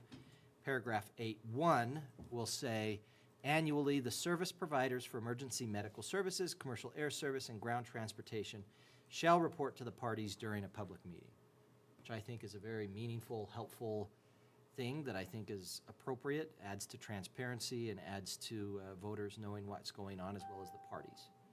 So what we have before us now is the MOA that would pass with that modification. Did I miss anything, Mr. Butterfield, other than the county passed it today with that modification, and then Lander had as well? Anything else? No, Your Honor. Your report was really good, by the way. I didn't want to steal your thunder. I did, though. I'm doing that a lot today. I'm sorry. It's your show. So, I would entertain a motion to approve the amended MOA between the governing bodies of Fremont County regarding the 3/4 cent optional sales and use tax. So moved. Second. Motion by Councilwoman Borders, second by Councilman Bailey. Any other discussion on that item? All in favor, say aye. Aye. Aye. Any opposed, say nay. I vote aye. Motion passes. So now we're at 3 parties to that now.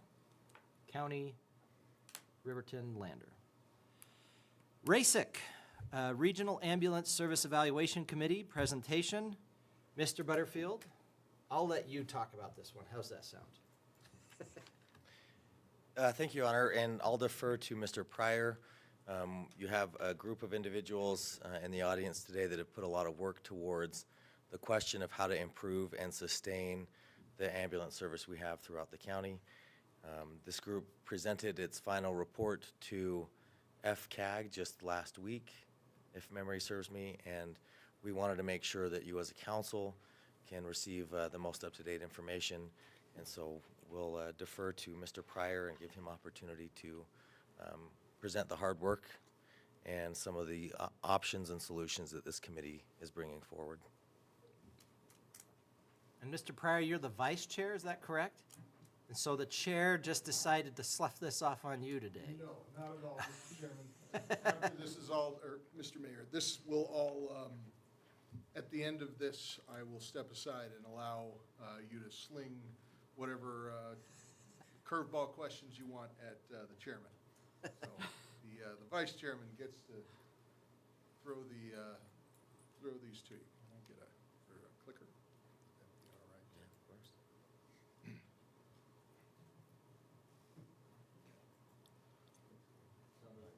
Okay. Wonderful. Mr. Mayor, Council, thank you so much for allowing us an opportunity to present this to you. If you remember, 7 months ago, we came to you with some information regarding our findings from the JFKCS. We've used so many acronyms. We have almost Wheel of Fortune this thing out of existence. So thank you for your time. As Kyle said, my name is Mick Pryor. I am the vice chair of the RASIC committee, and I couldn't tell you what that. Regional Ambulance Service Evaluation. There you are, that one. So I'll give Kyle a minute to. How was your committee started, and what is its mission? Sure. So this committee is the offshoot, or the logical follow-on from the JFKCS committee that FCAG initiated back in September of last year. So more or less, many of us have been working on this for 9 or 10 months now. Yeah, let's call it 10 months. It's been an interesting adventure through data, anecdotally as well as hard data, to kind of get to this point. And I think, my hope is that when we finally get to the end of this, things become abundantly clear on what we need to do and how we need to pursue it. So, we're gonna, yeah. So this presentation is colloquially the ambulance problem. And I put problem in quotations because I think there is a real opportunity here for Fremont County, as well as the cities and towns, to actually create something better from what we have. I really miss Mike Enzi. I think that, and I don't think I'm alone in that, but one of the things that I am often reminded of that Senator Enzi used to say was, if we can find, most of America is dealing with an 80-20 type of issue system, right? We agree on 80% of the problems, but we seem to focus a lot of our effort on the 20% that we disagree with. If we were only to just focus on the 80%, we'd get a lot done, and most of us would be in a lot better situation. So it's important, I think, that I give you a little bit of an orientation. Not necessarily because you don't know this, but it kind of frames things. Fremont County has 9,266 square miles of area and a population density roughly of 4.3, 4.27 if you want to be exact, based on the 2020 census. If you look at it from a demographer's point of view, what that means is completely rural or frontier. And in medicine, we are absolutely frontier. We are frontier medicine. We are not rural medicine. We are one shade below that with respect to how austere our conditions are. As you have probably been paying attention for the last decade, we have gone through several different ambulance companies since we abandoned our public municipally run service. If you remember, that service was run through the county. Back in 2015, or actually let's go back to 2014. In 2014, our county's ambulance system was running a small surplus, roughly about $200,000 to $300,000 a year. That $200,000 to $300,000 a year was enough to kind of keep things running well. You could replace an ambulance every once in a while, but most of the service was reliant on volunteers with a slow trickle into a professional group of EMTs, paramedics, and other medical providers. In 2015, the payer mix changed, and it flipped the economics upside down. So wherein the county was generating a $200,000 surplus, suddenly it found itself in the situation of a $200,000 deficit. Now, we've always lived very close to the just squeaking here in Fremont County, and that certainly put the commissioners into a panic. At which point, based on recommendations, and we can argue about the not necessarily the validity, but ultimately where the motivation for those recommendations. But ultimately, the county found itself seeking a contractor to substitute for its hybrid volunteer paid employee system. And so we started out with Guardian. If you remember, Guardian did this in a pro bono. They utilized county-owned equipment and county facilities and basically paid a small subsidy actually to the county to basically have the privilege of running our ambulance system. But as time and economics continued to grind on, this became less and less economical even for Guardian. And since then, we have had several iterations of new ambulance providers, each one successively asking for a little bit more, a bigger subsidy and a bigger subsidy, to where we find ourselves today, which is a $1.8 million a year subsidy to Frontier Ambulance that is fronted entirely by the county. So there are 1,000 different things that are kind of pressing on what's going on with respect to our ambulance, but if you had to kind of boil it down to several, it is a payer mix that is not favorable. It is a workforce that is in dire demand across this country, creating a workforce shortage here in Fremont County. And it's just the effervescent budget constraint that we always find ourselves in at about this time of year going forward. So this most recent, well, let me go back. So there's, I think, one other thing that I think is extremely important, and I want to put up a comparison. Sweetwater County, to our southwest, has roughly on paper about the same kind of situation, but it's a little bit different. So in Sweetwater County, there's a little less than 10,500 square miles of area, and a population that's a little bit bigger than Fremont County. But so taking that square miles or population divided by square miles, you end up actually with a population density that is more remote than Fremont County. It's about 4 people per square mile in Sweetwater County. And that's about where the comparison stops.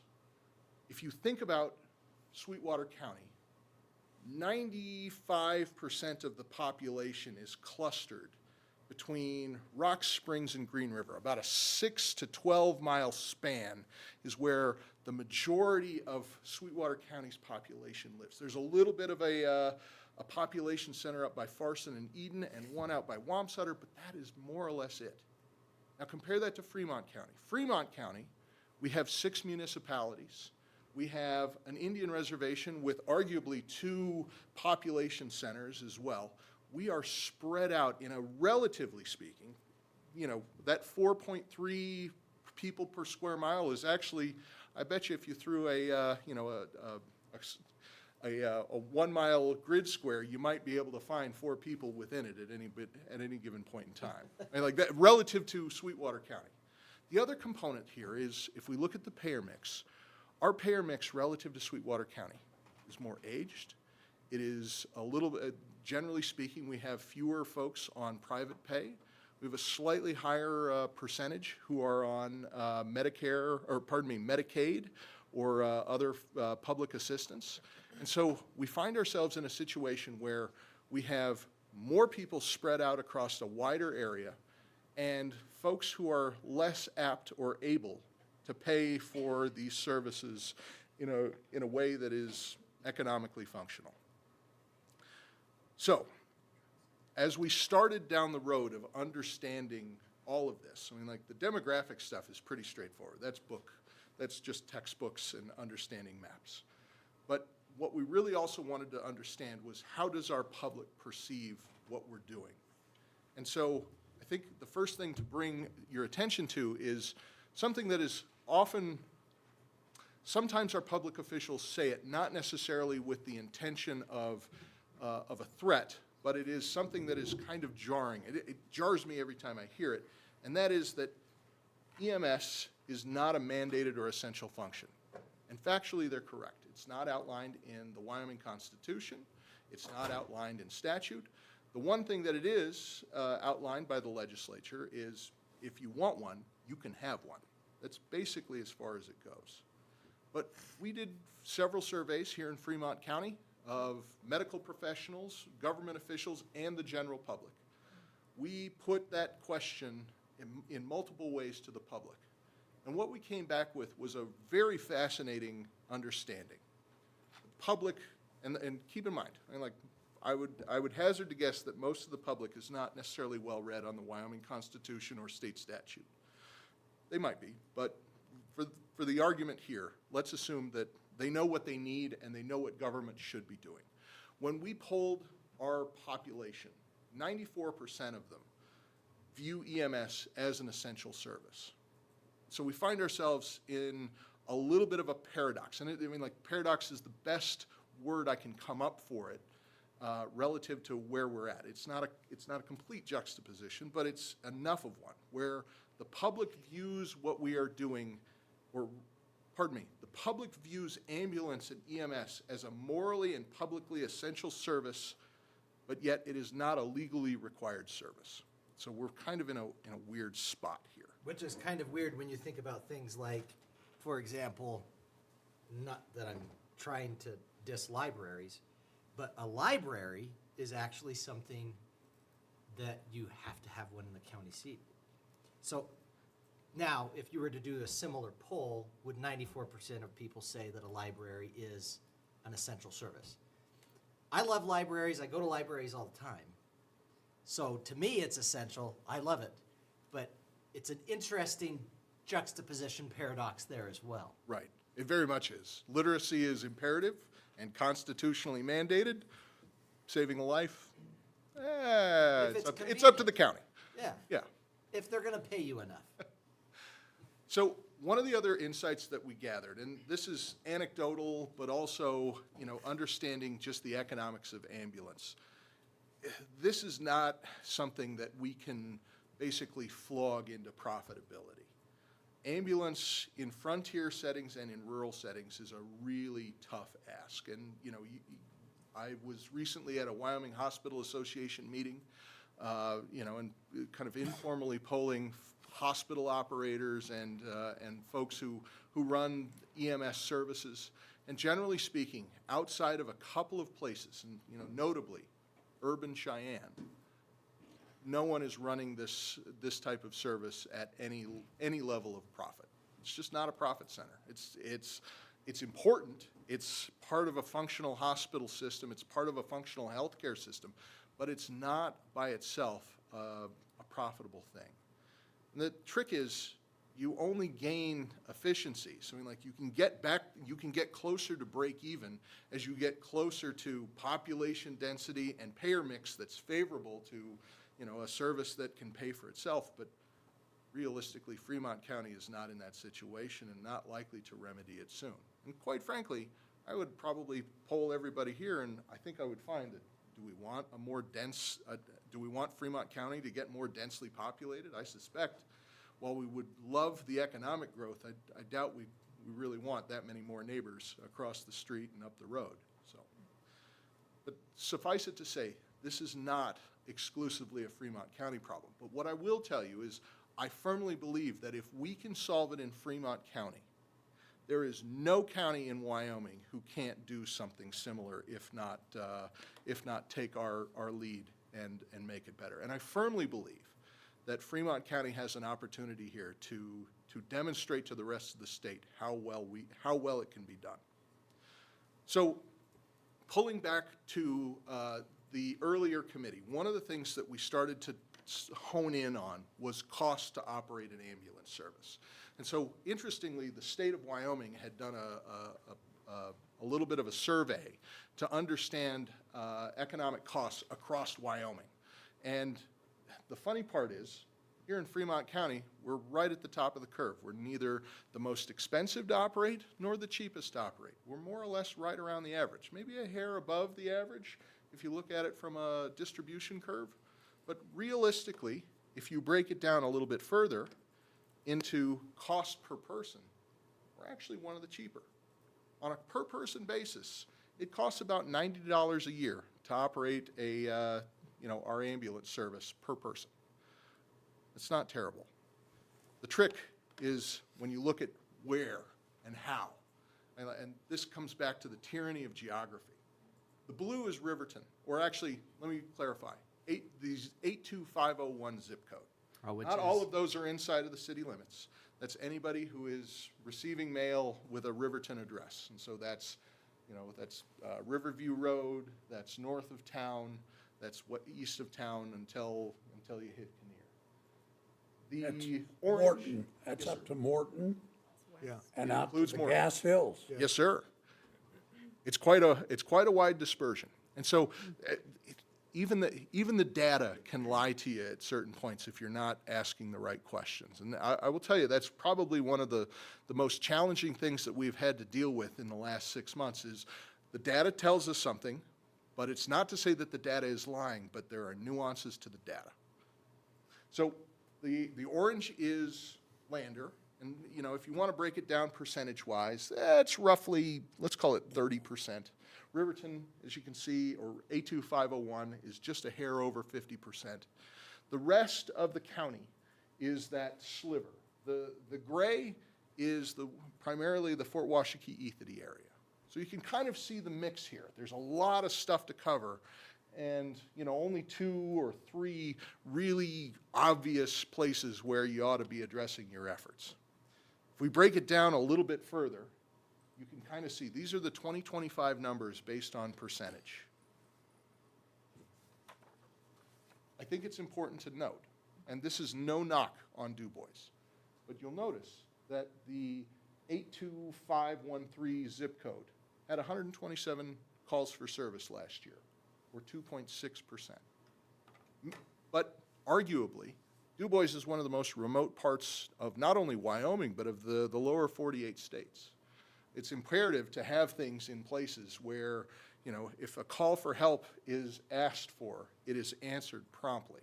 And so there's a lot of, this is the hardest part of trying to figure out a system like this, is how do you deploy your resources in a fashion that effectively gets as much catchment as possible, but also ensuring that those who might be the furthest from care can get it addressed.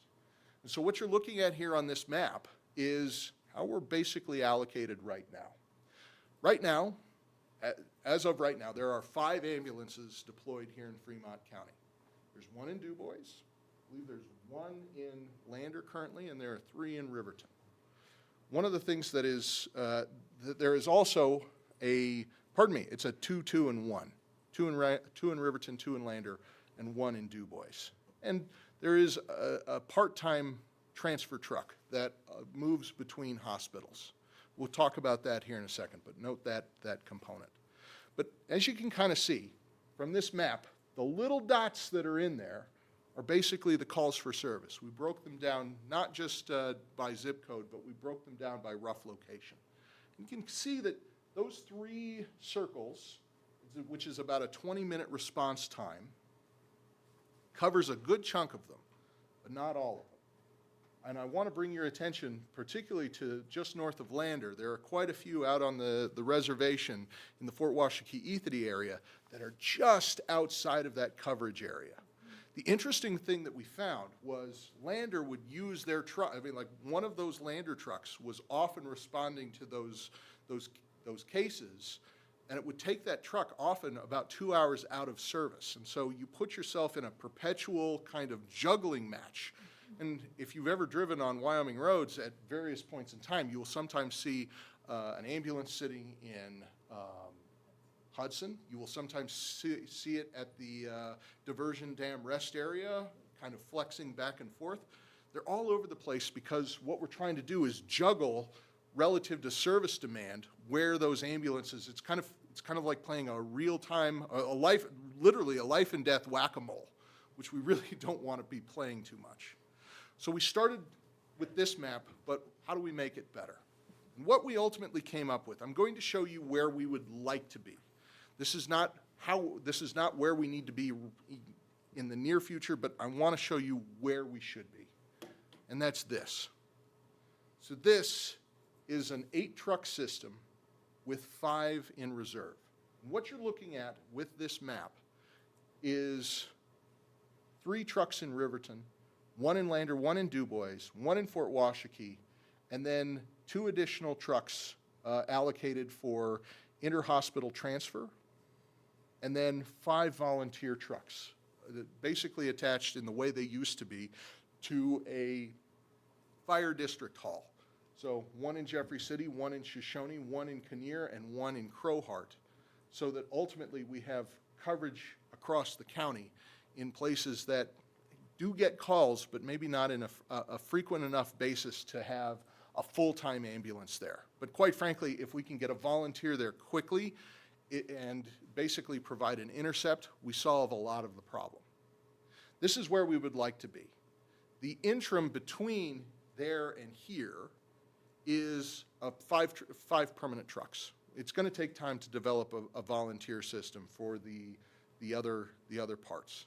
But ultimately what we need to do is develop an 8-truck system that has adequate coverage to ensure that A, our providers are not strained to the point of breaking. We are able to effectively respond in a quick manner, and ultimately provide a system that is functional more than anything else. It's working, but if we don't do something, it will break. It will continue to degrade until it's, and like realistically, your best shot is inside of a municipality of some size, namely Lander and Riverton, maybe Du Bois. But I want to show you one other thing.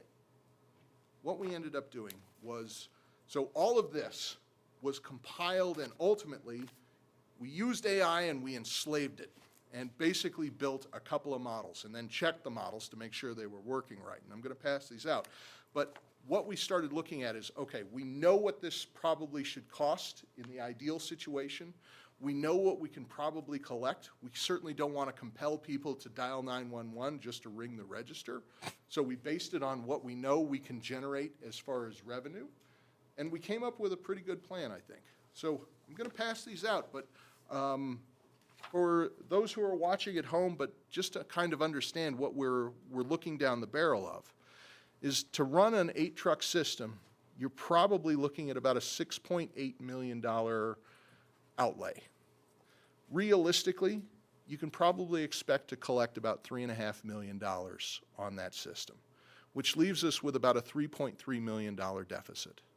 There's another component to this that's really, actually 2 components that I think are really important to note to you and the public, is right now our providers are paid probably arguably less than living wage. We have EMTs who are being paid less than $20 an hour.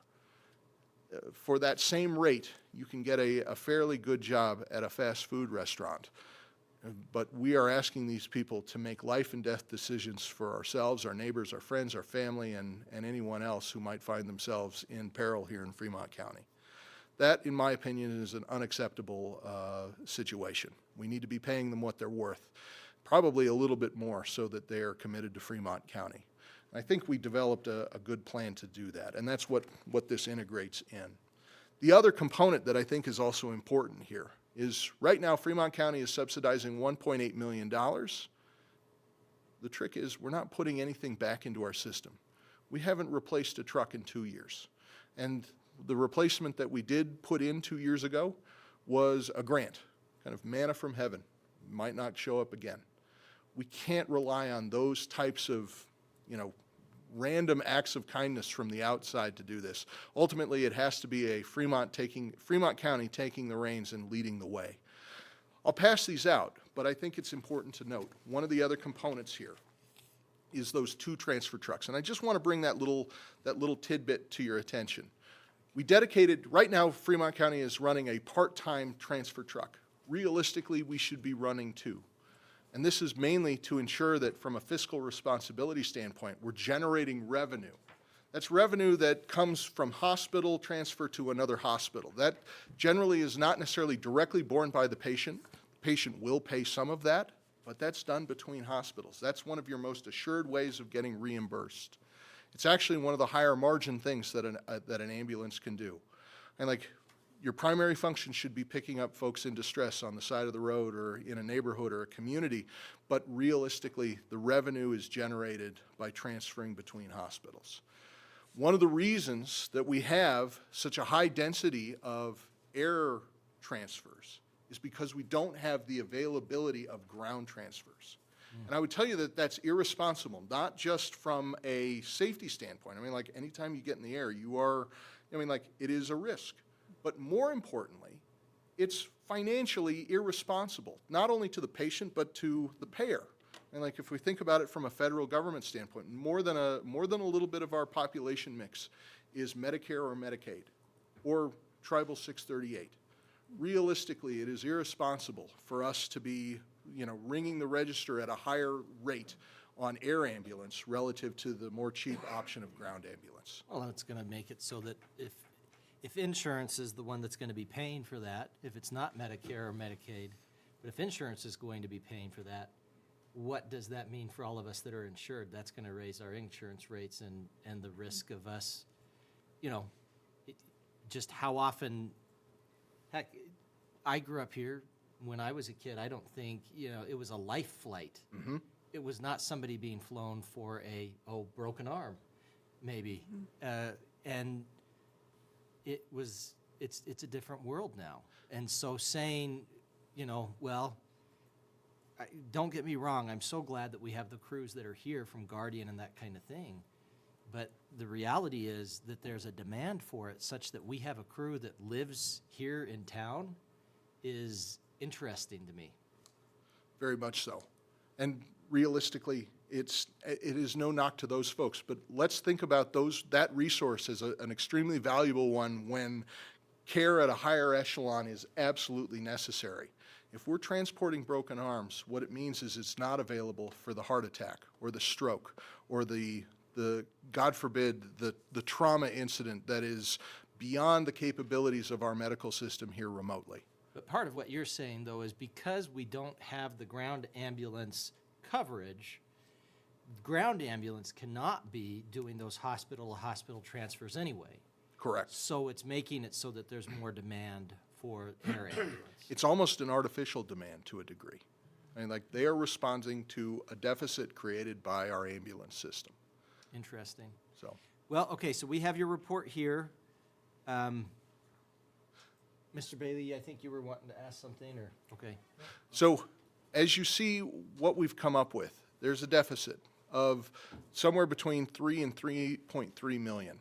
I mean, like, your numbers show a little over 3 million. The hard part here is nailing down what are the right numbers for all of these things. And we think that we are well within the, call it 95% confidence line. But ultimately, this is going to take consistent management, consistent attention. It's not something that you can just hand off to, a qualified party and hope that they make a go of it. I think one of the reasons that I'm here, not only to kind of show you questions that you had posed 7 months ago, show you the answers to some of those questions, but what I'm also asking is for commitment from this body in participating in an ambulance system. I know that the county very much wants to see leadership not only from them, but from the other municipalities to make sure that this system is not only working, but sustained. And I think that that's, I think it's the responsibility of any government body to do that. It's not legally required, but it's absolutely morally necessary. And I appreciate the question too, Mick. I will say, and I'll be a little blunt here, and somebody might quote me on this and they might not like it. I have heard county commissioners say that Riverton has refused to cooperate or refused to work with them in terms of trying to ensure that ambulance service continues. This is probably this is the first time that anybody has formally made a request that we do anything for ambulance in a City of Riverton council meeting. If somebody wanted some sort of help from the City of Riverton in any form or fashion, no request has ever been made until today. So I'm a little bit more blunt than I should be, and somebody will probably get mad at me, but people sitting there and razzing Riverton for not being willing to help out with ambulance when there's never been a request made since I've been mayor is a little disingenuous in my mind. Off my soapbox. Any comments or anything for Mr. Pryor? Mr. Kojai, anything to add? Chair Kojai? Mr. Mayor, members of council, thanks for having me here. I did not have the time to have a nice slideshow presentation for you, but I want to echo all the comments that Mick made and the contributions from the committee. I think we have analyzed everything we possibly can for this to come up with these models and looking at the demographics of Fremont County as well as the needs of Fremont County and the sentiment. It bears it out in that. Really quick, I just want to briefly go back and address a comment from Councilman Bailey on about Shoshone, the 3/4 cent tax. So Shoshone is a little unique. 4 years ago, when I first got involved in all this stuff, we didn't have the ambulance there, obviously, and we had 40-minute response time, sometimes longer than that, and that's just unacceptable. I think we can all agree on that. And which I went to a meeting with Frontier and the county commissioners on that issue with Mayor Highsmith, and came out of that meeting that this is the system we have, and that when I proposed that I would build an ambulance service for ourselves, I was met with a little bit of consternation, and that's not going to happen. Well, we in fact did that, but that was a response to a need to fill that gap, not to take over or anything, not cooperate.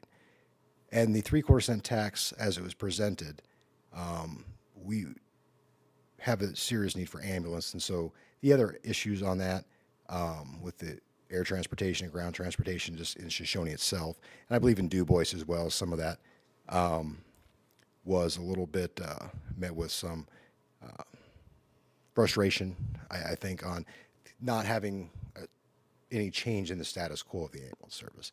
At the time, sending all that money for an ambulance service that they didn't receive the benefit of was kind of the issue. Things have changed. That's always been stated. And on Thursday, we're actually, at my request, it was been added to the agenda for a special meeting to reconsider the 3/4 cent MOA, as well as Shoshone requesting by resolution in support of FCAG for ambulance service, which I believe we're talking about later on in this meeting. I think that's important to note that I believe where this is heading and the information and the cooperation of all the municipalities within Fremont County is possible. I believe every municipality honestly has a vested interest in having an ambulance service, especially the ones on the outlying areas of Fremont County. I mean, here in Riverton, ideally, you can, hop in a car and drive to the ambulance, but not everybody has that option within Fremont County, and sometimes you can, even in Riverton. So I think that this change that has come about through RASIC and I can't even pronounce the JCFKS. that one has changed the perception of this among the other municipalities, and I do believe that I know Shoshone is going to reconsider it, and I do hope that Pavilion and Du Bois will also join Shoshone in that, and I think it's a large testament to the change of perception of the ambulance service, and so that is, I think, an opportunity for the municipalities, as Mayor Hancock pointed out, to never been asked, but I think all would join in support of this. The bigger thing is Mick pointed out the transfers, and so that funding gap, that's at full staffing with the current payer mix and not taking into account the additional revenues from that. So the hope would be, when I say hope, I believe it's very doable, to be operationally sustainable within 4 years. And when I say operationally sustainable, I'm talking from the operational standpoint, maybe not necessarily the capital side, because replacing ambulances, it's very expensive. But also in that funding gap, that also includes capital expenses. That's not currently being included by the county with the current framework of their ambulance service. Just to be clear, so are you saying then that this $3 million funding gap is taking into account capital? Correct. So the idea would be this is going to be ensuring that we actually have enough ambulances that aren't going to have, 450,000 miles on them. And get a flat tire on the way there, or we've got in place with this is going to be the idea of regular capital improvement, kind of like we do 2 police cars a year is our plan. Exactly. And same thing like what Shoshone with our police fleet, our city vehicles, we have that plan in place, and that's incorporated within this plan. So it's not just on the operational side, that gap, it's also incorporating the capital improvements that are not currently being budgeted or accounted for in the current framework that we have. And this 54% with the MOA, and I'm not trying to get off topic, but I am trying to kind of stay on topic.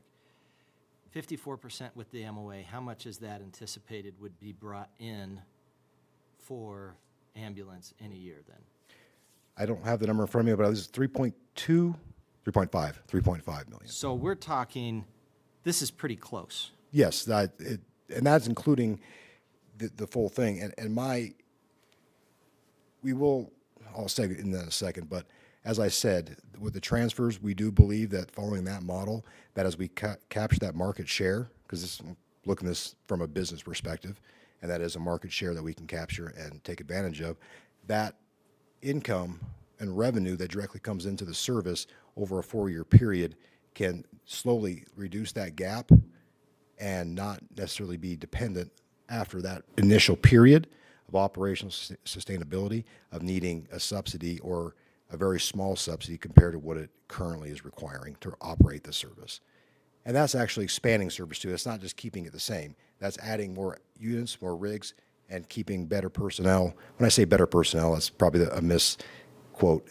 Keeping current personnel that have the experience, knowledge of Fremont County and have the operational abilities within this county and the population they serve in Fremont County, and not losing those people somewhere else and bringing in new recruits or new that have no idea as providers. So it takes them time. So we lose that institutional knowledge, and that's what we want to retain. Well, I think some of also what we've discussed, and if I hog some of this too much, I'm sorry, feel free to chime in, but we've been talking about this a lot in FCAG. This has been an ongoing discussion. RASIC or ROSIC, I think I've heard it both ways. I don't know if anybody's ever watched Psych, but he says that a lot, and it's funny. But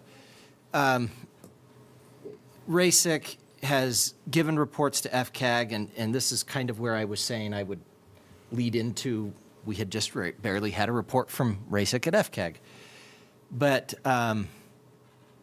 part of the discussion has been back and forth, what are the solutions for ambulance service? You're much the same as with commercial air. You're not going to get an ambulance service that's going to come in and say, we're going to run at a 3% or a $3 million shortfall and just run at risk. You're not going to find that. Same thing with commercial air. Whatever it is, if you see it as a necessary service, there's going to be a need to have that gap funding, for lack of a better way to put it. I think that's kind of how you'd put it here, and that's a good way to put it. The nice thing about the 3/4 cent being just a little bit more than what we've figured here is, number one, it's figuring in, our math is maybe not 100%, we're doing our best, but there's a lot of things we don't have the answers for.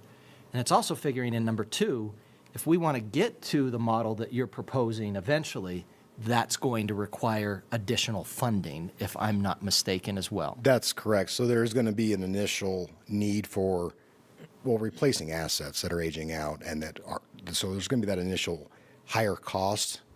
But the longer this goes on, the higher that initial cost is going to be. So if we do this now, or if we wait 5 years from now, that cost is just going to increase like everything else. And it's paramount that this service remains, but is improved, because it's the degradation of this service. It's looking at it from that perspective, but it's really the providers. You can have all the ambulance rigs you want. If you have no providers to work them, same with law enforcement or any other professional out there, you can have all the cop cars you want. If there's no cops to drive them, it doesn't do any good. And that's what's really, I guess, lost sometimes in the conversation. And part of it's pay. There's a lot of burnout, because when you're running short-staffed, everybody is, that burnout becomes, it becomes, it accumulates. And then it's not sustainable. And so we have to do something better. And the best way to do that is together. And I know I share in your sentiments about what you stated earlier. So I've been there too. So I agree that that is something that can be overcome. And I think that I believe strongly that with the right leadership, the right vision, and the follow through, that this model not only can be successful, but it can be a testament and a example throughout Wyoming on how things can be done. Well, and I think it's important too to get a little bit to the nitty gritty in terms of why we're even having this discussion at this meeting, which is the rural transformative health care. What is it? There's so many acronyms. Rural Health Transformation Funds. Funds. Rural Health Transformation. That's where I was going next. Administered by the Department of Health through the Wyoming Department of Health. So tell us about those funds and tell us about what the city of Riverton can do next to make it more likely that we would be successful in getting those funds to transform our healthcare in Fremont County. So there's like any program, there's always eligibility requirements. One of them is you have to have an entity. You need to have the required, in this case, it's 2 or more because it's regionalization is the goal. And so you need to have 2 or more ground service units that combine into one overall unit basically, or a CAH, community or critical access hospital, which we don't currently have, or a fire district. So what we're looking at, we've talked with Chief Wempen, and we have a meeting tomorrow, but he's very strongly in support of our using the fire districts and the previous model that goes into this that Mick talked about, and combining those in, one being Shoshone. Shoshone has an active license. We are an active participant. The county does not. The county relinquished that when they contracted out. So currently, there's only one viable way, I believe, and Mick can talk about this too, that we can proceed for this grant.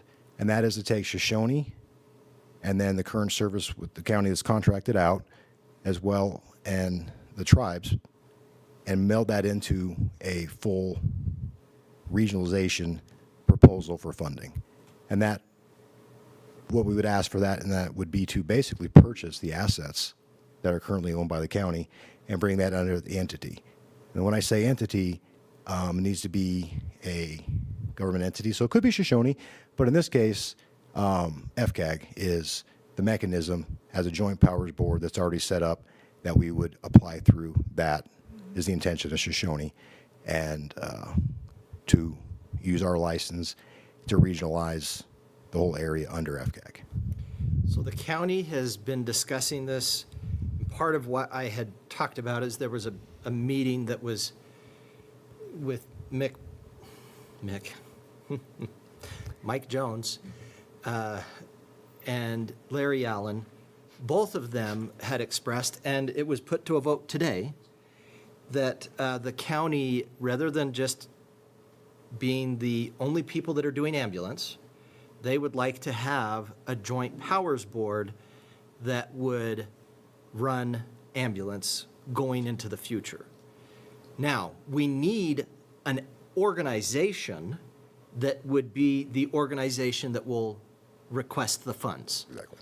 That organization could be any organization theoretically, but it wouldn't make sense for it to be Shoshone when it's going to be benefiting the whole county. The county doesn't want to just have it be them alone, because that's kind of the model we've had. They're expressing interest in a joint powers board. And so rather than trying to create a joint powers board from whole cloth in like 2 days, because we're trying to get a grant together. By August 1st, I might add. Yes, and I was exaggerating 2 days, but I was only slightly exaggerating 2 days because we'd have to get things rolling quickly. Correct. It would make sense that what we would do is roll into the idea of a joint powers board, namely FCAG, that would be a part of this grant The proposal would be, among others, would be that FCAG would receive all the assets as a part of the grant. So there would be payment that would go to the county, with some of that being kind of, if you think of it, almost like back payment, right? Where they've been investing in ambulance for so long, the assets then would be passed to FCAG, and FCAG would then run the ambulance going forward. Until or unless, and who knows where this will go going forward, if there were a different joint powers board that would come up, but it would be FCAG. Am I saying anything wrong, Chief? I think you pretty much summed it all up. And unfortunately, I've heard the spiel enough to know. Yeah, but for the members of the council, time is imperative, and obviously having a joint powers board that was set aside just for the ambulance would be great, and maybe that will be something that happens down the road. But I'm sure, as you all know, that you don't form a joint powers board with 6 municipalities in a county in a month. Or in 2 weeks, which is what we would have to do in order to have any time to then get a grant proposal together. And the other thing I heard was the county was going to apply for a business license for an ambulance and try to retroactively apply that so they could be the ones that apply. I guess if the Department of Health breaks all their rules just to make that happen and sets a precedent, that might happen. However, unlikely it is. We have the assets. We have everything we need in this package to do this and submit for that application for those funding. I believe they have 20 million set aside or 40 million set aside and 20 potential groups that are going to apply. So I think they're. So this is not a silver bullet, just to be clear. This is 44 million allocated towards ambulance with basically a maximum cap per application of about 2 million for this fiscal year. 1 million for equipment and things of that nature, and then a performance payment to be paid at some point later on that basically is looking at, did you improve? And so it's not a foregone conclusion that this, the million will, any money will certainly help, just to be clear. But it is imperative to understand that this is not, this is a good kickstart, but it is certainly not the thing that will get us over the top. But the idea is it would help get us more trucks, which is part of the payments that we're having to be making going forward into ambulance. It would definitely jumpstart the process of getting things done in conjunction with the 3/4 cent and the funds from that being applied to the whole model. And wanting to get to a model that looks more like this rather than where we are, where there's basically 3 areas. Correct. There's one other component that I think cannot be understated enough, is that a joint powers board of this nature needs to involve tribal voices and tribal perspective. Doesn't necessarily need tribal funding if we're using a 3/4 cent tax. Everyone is paying that. But realistically, especially if we're going to site an ambulance system or an ambulance barn in the Fort Washakie-Ethity area, we need to make sure that it's in alignment with what those tribal governments, who assumably are speaking for their people, want as well. Do we have any questions or anything? Is this a good time to kind of get to the council a little bit? Yeah. Like I said, I'm not trying to hog it all. It's just, this is something that I've been living and breathing for a couple of months, and so. You actually answered the questions that I had. Score. Councilman Larson? You mentioned that there was a time where we were receiving revenue, and then all of a sudden it just changed. Were we able to identify the change that caused that problem? Yes, sir. There were 2 primary changes, and they kind of happened at about the same time. One was a licensing requirement that was pushed down, basically that kind of prompted more professionalization of EMS services. So it wasn't impossible to be a volunteer EMT, but it was a lot more difficult. And so we saw a drop-off in volunteers. And so there was more of a reliance on professional paid folks. But in addition, in 2014, you also, so this is kind of at the beginning of I call it the hard parts of Obamacare, where reimbursement rates also went down for ambulance. So you had kind of a twofold problem. You had a workforce problem that kind of forced costs up, and you had a payer adjustment that forced revenues down. And so those two violent forces on either side of the seesaw put you in an imbalance. So we had a license difficulty or professional difficulty, and then the government withdrew money. Correct. Yeah, it was kind of a 1-2. Well, and I mean, it's the same thing we've been dealing with a lot of different things. There's a lot of regulations that change, and they completely modify an economic model that has been working for years, and you could get me started on the federal government, and I would never stop. Their inability to understand what frontier medicine looks like at all. And they have a tendency to make rules and then cut the amount of money they make, that you have to enforce the rules that you have to put in place. So Unfunded mandates. when I was yeah. on the hospital board, it was the same thing. The psychiatric care, basically got reduced because the federal specifications got raised to the cost of $1 million a room to improve the room for psychiatric patients. And then they also cut the funding that they would give the hospital for taking care of those folks. So it was a very similar situation to what you're talking about, where, yeah, they force you to do something and don't give you any more, and give you less money to get it done, so. Well, and I think it's probably important for this body to understand that the Rural Health Transformation Grant is kind of a similar rope-a-dope. Wyoming is receiving about $2 billion over the next 5 years, assuming that the Big Beautiful Bill is seen to completion. What's not often told is that after those 5 years, there will be dramatic cuts to how the payer mix, particularly from Medicare, but especially Medicaid, will affect our hospitals.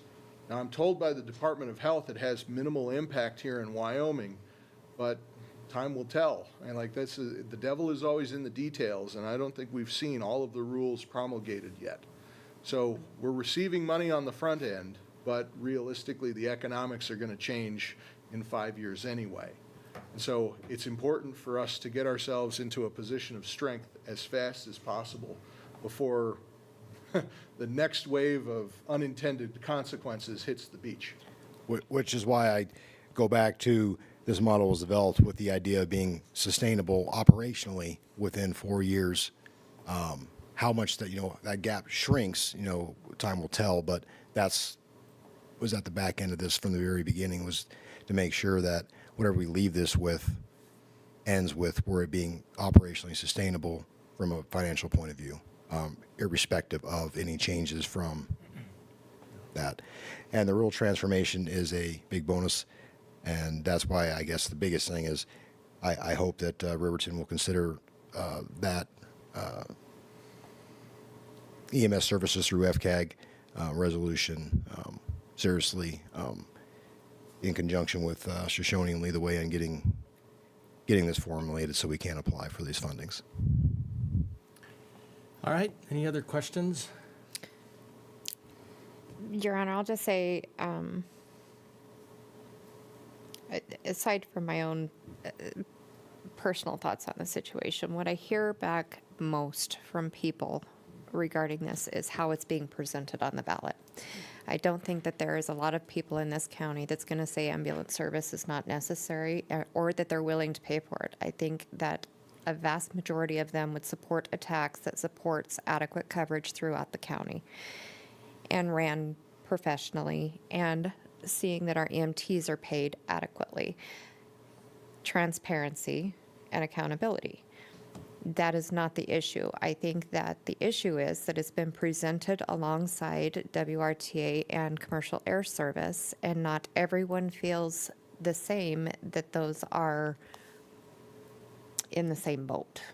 I think some of them feel that they should have a say whether they support those two other entities versus ambulance service. So I think that the struggle here with this 3/4% tax passing it and getting ambulance service that's needed in the county has been presented wrong.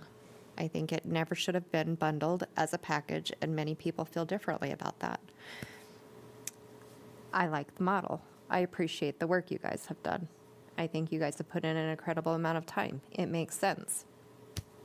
If people want more rural coverage, you gotta pay for it. Costs are going up, and that's what it is. But I think the way in which it's been presented is not going to go well, and that's unfortunate. But that's my personal opinion. I support the resolution. I think it's great. I think it makes sense. But I think it's going to be difficult for voters to say yes to this and yes to everything that's on the ballot. I think that's going to be a struggle for most people, and it's either going to make it or break it. So the question that the county had, and I don't know, the county did not specifically pass a resolution, but they did say that they supported FCAG being the body that would handle ambulance, and that would be how we would go forward with with a grant application. Am I correct there, Mr. Pryor or Mr. Kojai? So I believe the county was very vague in their resolution today, or their motion today, but basically was in favor of participating in a joint powers. They didn't enumerate on any particular joint powers today, but in conversations from work sessions last week, I did make the appeal to this morning in front of the commission to consider FCAG. It was not met with any opposition, but it certainly wasn't agreed to Specifically named. Correct. Gotcha. And I guess whatever we do today, we don't have a resolution specifically or anything like that we would need to pass. I think my recollection from meeting with Commissioner Allen and Commissioner Jones was that their question for the city of Riverton is, would Riverton be willing to participate in a joint powers board for the purpose of ensuring ambulance service goes forward? That was their question. And so I guess the question for the council is, do we have consensus from our council that that's something that we would want to do? Is enter into a joint powers board, whether that's FCAG, and that seems like that'd be the best move right now, because we have it, and we have a director in the audience who is really quiet today, except for, but I mean, we have the mechanism in place to where that could jump in and do that. So I guess my question then for the council is, is the council supportive of a joint powers board for purposes of ambulance service, and B, for right now, or even for permanent, who knows, however it goes, would we be supportive of FCAG being that board?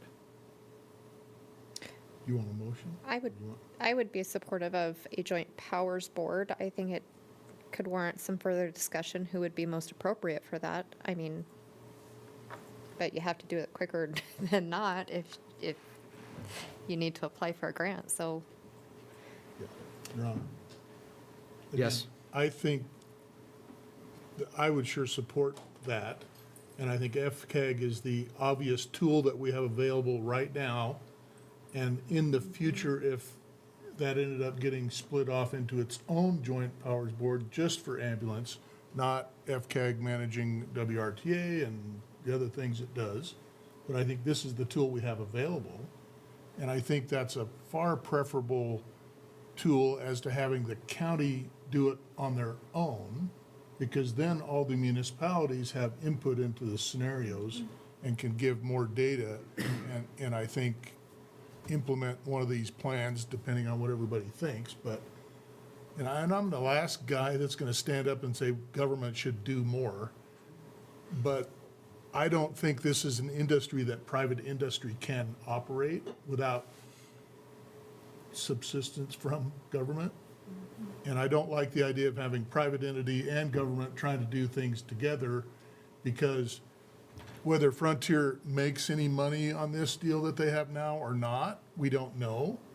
And so as stewards of the taxpayers' money, we need to know, because are we just pouring money into them and they're walking off with millions of dollars, or they may be losing money too? We don't know.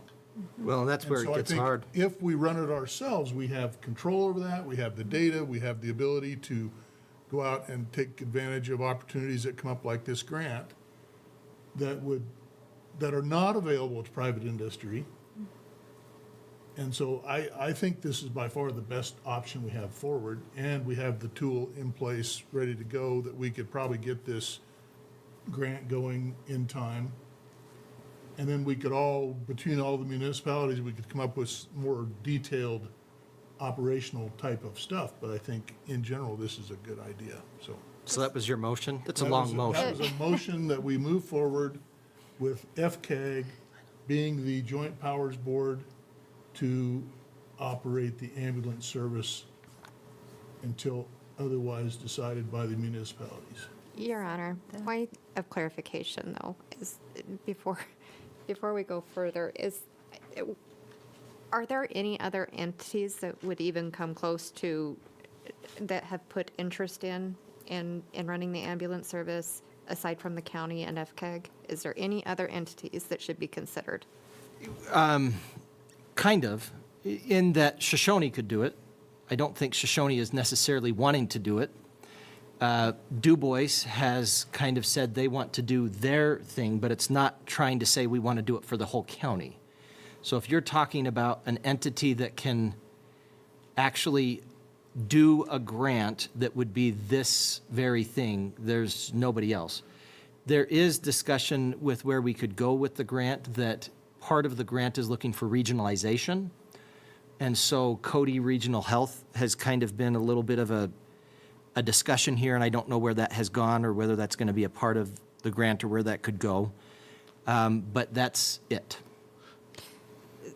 So just one more quick question. If say Du Bois does not opt into this agreement, as they've stood their ground on, how does that look going forward with FCAG and them having a representative at FCAG?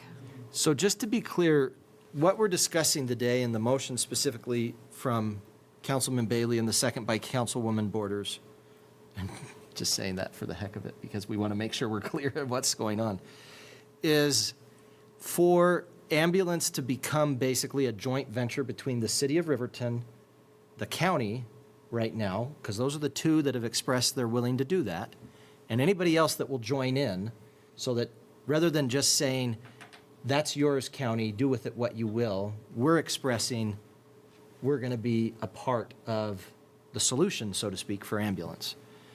It is not the same as the MOA. The MOA had already passed in terms of where the money is going to go. But what we would be discussing now is just going forward, we're wanting to be able to figure out solutions that are going to involve at least Riverton and the county for the ambulance. Fair enough, Mick?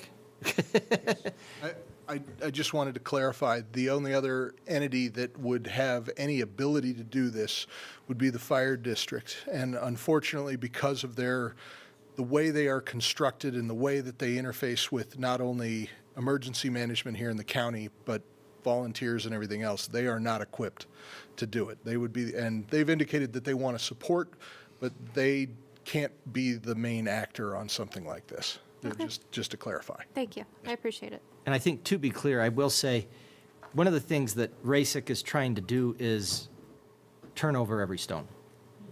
That's been their goal. I think out of all the information that's been provided thus far, they've provided the most. And they've done the most work, and there's been more data provided through that. And I'm not an easy turn, but that's, you gotta laugh, but it's a fact. I demand statistics. I want transparency and accountability to taxpayers. If I'm asking taxpayers to pay this, then I want to know why, and I want to know all the answers to give them. And I don't think that that's unreasonable. But to be fair, you have to be honest back, and that's what it is. So, like I said, I think so, and I think that FCAG is going to be the best choice for that. So thank you. Yeah. Okay. Your Honor. Yes, sir. Can we just get clarification again on the motion and the second? Yes. Mike? Yeah, I made the motion. He's not going to repeat it. And, yeah, just a quick repeat, because we want to make sure we get it in the minutes for what the motion was. What was the motion? Can you do that? Early onset Alzheimer's, I don't remember what I said. No, I'm just kidding. That the City Council of Riverton would support FCAG being the Joint Powers Board for us to move forward with operating ambulance service and the avenue to apply for the grant to get the rural ambulance funds, if that's the right term, to us. On the recommended model. Yeah. on That's the been recommended presented. model that they're talking about. Clear enough? I'm saying clear enough for them because part of the thing that's going on, and I know it sounds weird, there's a lot of moving parts. Shoshone is going to be discussing this. The county had kind of started this discussion in terms of saying, we want to know, are the other communities interested in a joint powers agreement that will make sure that we apply for these funds and we have a board going forward that's going to be ensuring that ambulance service continues? And so county has discussed that today. Our vote would be what we'd vote today, and then Shoshone Thursday? Yes, Mayor, I had it added to the agenda for Thursday And then with 3/4 cent tax as well. after that, I mean, Lander and Du Bois and everybody talking about it and saying, we're in. I believe Ray Stick's intention is to go around and every other community as well, Du Bois, Pavilion, Lander, Hudson, and try and get a unified front because it's that important. And I know Nick's in it to win it. I'm the same. I'm not going anywhere until we get this solved because it's that important. And then you're going to leave and not be the chief in Shoshone anymore, or? I'm I'm just came, joking. I came here undressed. The police left here, so I'm on my own, I guess. Yeah. I think RPD Miss- has openings, don't they? Yeah. Mr. Butterfield, did that clarify or do you need more? Your Honor, that's helpful. We have the motion. And then I thought I'd just share a few items that Mr. Allen, Commissioner Allen, had shared earlier today. He mentioned that while the county supports the formation of a joint powers board, they wanted to make it clear that all parties would belly up to the bar, so to speak, in help funding that. And so I think you have a couple conversations going. The long-term operation and success of ambulance service and the model to do that, which I think has been very well presented. And then the governing body to take care of that, which would be the Joint Powers Board. I think it's important to note that if the optional tax does not pass and you do form a Joint Powers Board, I think the expectation of the county is that they are not the only entity that would fund ambulance service. And so I think that's something to be aware of, as it was mentioned by Commissioner Allen today. And then he's also mentioned that they may still have interest in applying for those funds. Commissioner Allen had been on with the Department of Health, and it looks like there's some information still to be, I think, finalized. But just be aware that the commission did express interest in the county sponsoring the application, and it looks like there's also opportunity to have other people sponsor that application, so just be aware of that as well. Obviously, that's a more short-term issue, and I think that coordination should happen over the next week, but I think it's important that the council members understand that. I think it's important, I mean, our discussion is, number one, if I'm not mistaken, I think that the council is united in saying, we know that ambulance is important and we want to make sure that it continues. So, yeah, if the tax doesn't go forward, I think the expectation is we're in it. Participating. The question I think that Mr. Bailey brought up is making sure that that can be in a vehicle in a way that we're all able to come to the table and discuss it and be able to figure out what it's going to look like. FCAG seems like that's the best vehicle. And so, which I'm very aware that we're talking about WRTA as vehicles. I'm just, sorry, I like puns. So FCAG would be the best vehicle for that, but I don't hear anybody on the council saying we're going to shy away from the fact that going forward, we believe that ambulance is something that we need to be making sure it's happening. And if that means financially, like if this tax doesn't get paid, we'll have to figure out what we can do. Make cuts to make it work. Yep. And the intent of my motion is to show support for this concept to the other municipalities and the county so that we can move forward and create something that would be finite and defined, and we would all have a reasonable expectation of what we're going to do moving forward. And a lot of that depends on whether we get the grant, whether the tax passes. You know, all of these things factor into that overall decision, which we can't make now because we don't know. So, But I think that's the clarification, you know, just for the county commissioners to know, I guess, from this body, are we in agreement that, let's say everything, lack of a better word, goes to hell and we don't get any money, you know? I mean, are we comfortable saying we're gonna have to figure out a way that we can contribute from the budget? And I think, and we at least want to be at the table for the discussion, as opposed to the county just deciding what they want to do all by themselves. So, yeah. Your Honor. Okay, does that clarify that?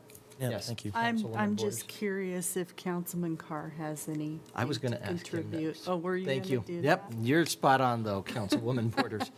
Councilman Carr, I know it's so hard because I've been in your shoes to be remote, and I just want to see if you had anything you wanted to add or where you're at before we put this to a vote. Thank you, Your Honor. Yes, and thank you, Councilwoman Borders. I really appreciate the acknowledgement as well. I will be extremely brief. I am really glad that you mentioned regionalization. Funding agencies typically highly prioritize regionalized systems because what it shows is solidarity. Now, in this case, it's solidarity towards a solution to a problem that we have, being as frontier medicine as we are and as remote. So I fully support being able to be part of the conversation as a whole for Fremont County and the city of Riverton. So yeah, I think this is a good move. And the more that we can get on board in Fremont County, the better odds we have of fully implementing success. We also are very lucky in Fremont County that we have the infrastructure, i.e. with FCAG and a very consolidated group there to carry this forward, at least for the beginning of it. So thank you. Yeah. Okay. Thank you, Councilman Carr. All right, well, it is 9:47. I would like to hit the road to Casper tonight. I know that sounds crazy. That's what I'm doing. So I would like to vote on this. Does anybody have anything else to say before we do? All right, all in favor of passage of the motion regarding expressing our willingness to participate in a joint powers board regarding ambulance and FCAG being the vehicle that we would use for this grant? Say aye. Aye. Any opposed, say nay. I vote aye. Motion passes. And you've been in contact with Commissioner Allen, so I guess if you can kind of let him know a little bit of where we're at, Mr. Butterfield, that'd be appreciated. Thank you, RASIC members, for being here. I know that we have more of you here than just the two that spoke. Lisa Mallon, I'm glad you're here. I finally have pronounced your name correctly now, I think. And we have Ms. Harper here. Do we have anyone else that I didn't note? No. And Kyle didn't make it today. This was a funny story for you. We had a gentleman who came in and was speaking about RASIC at our last FCAG meeting. Not our last one, but the one before. And so basically, he was expressing concern and saying, hey, this is what we need to do with ambulance. And we promptly turned around and said, would you like to join the committee? Voted for it and got him on the committee that day. And I will say, since then, he's been phenomenal. And so it's exciting. He actually works with CWC. And so they're wanting to have this go even further than what you're seeing here, which is having there be, not only this be a vehicle for change, I'm using the phrase vehicle a lot today, but having CWC a vehicle that we can use to be getting in EMTs, paramedics. So that's great news.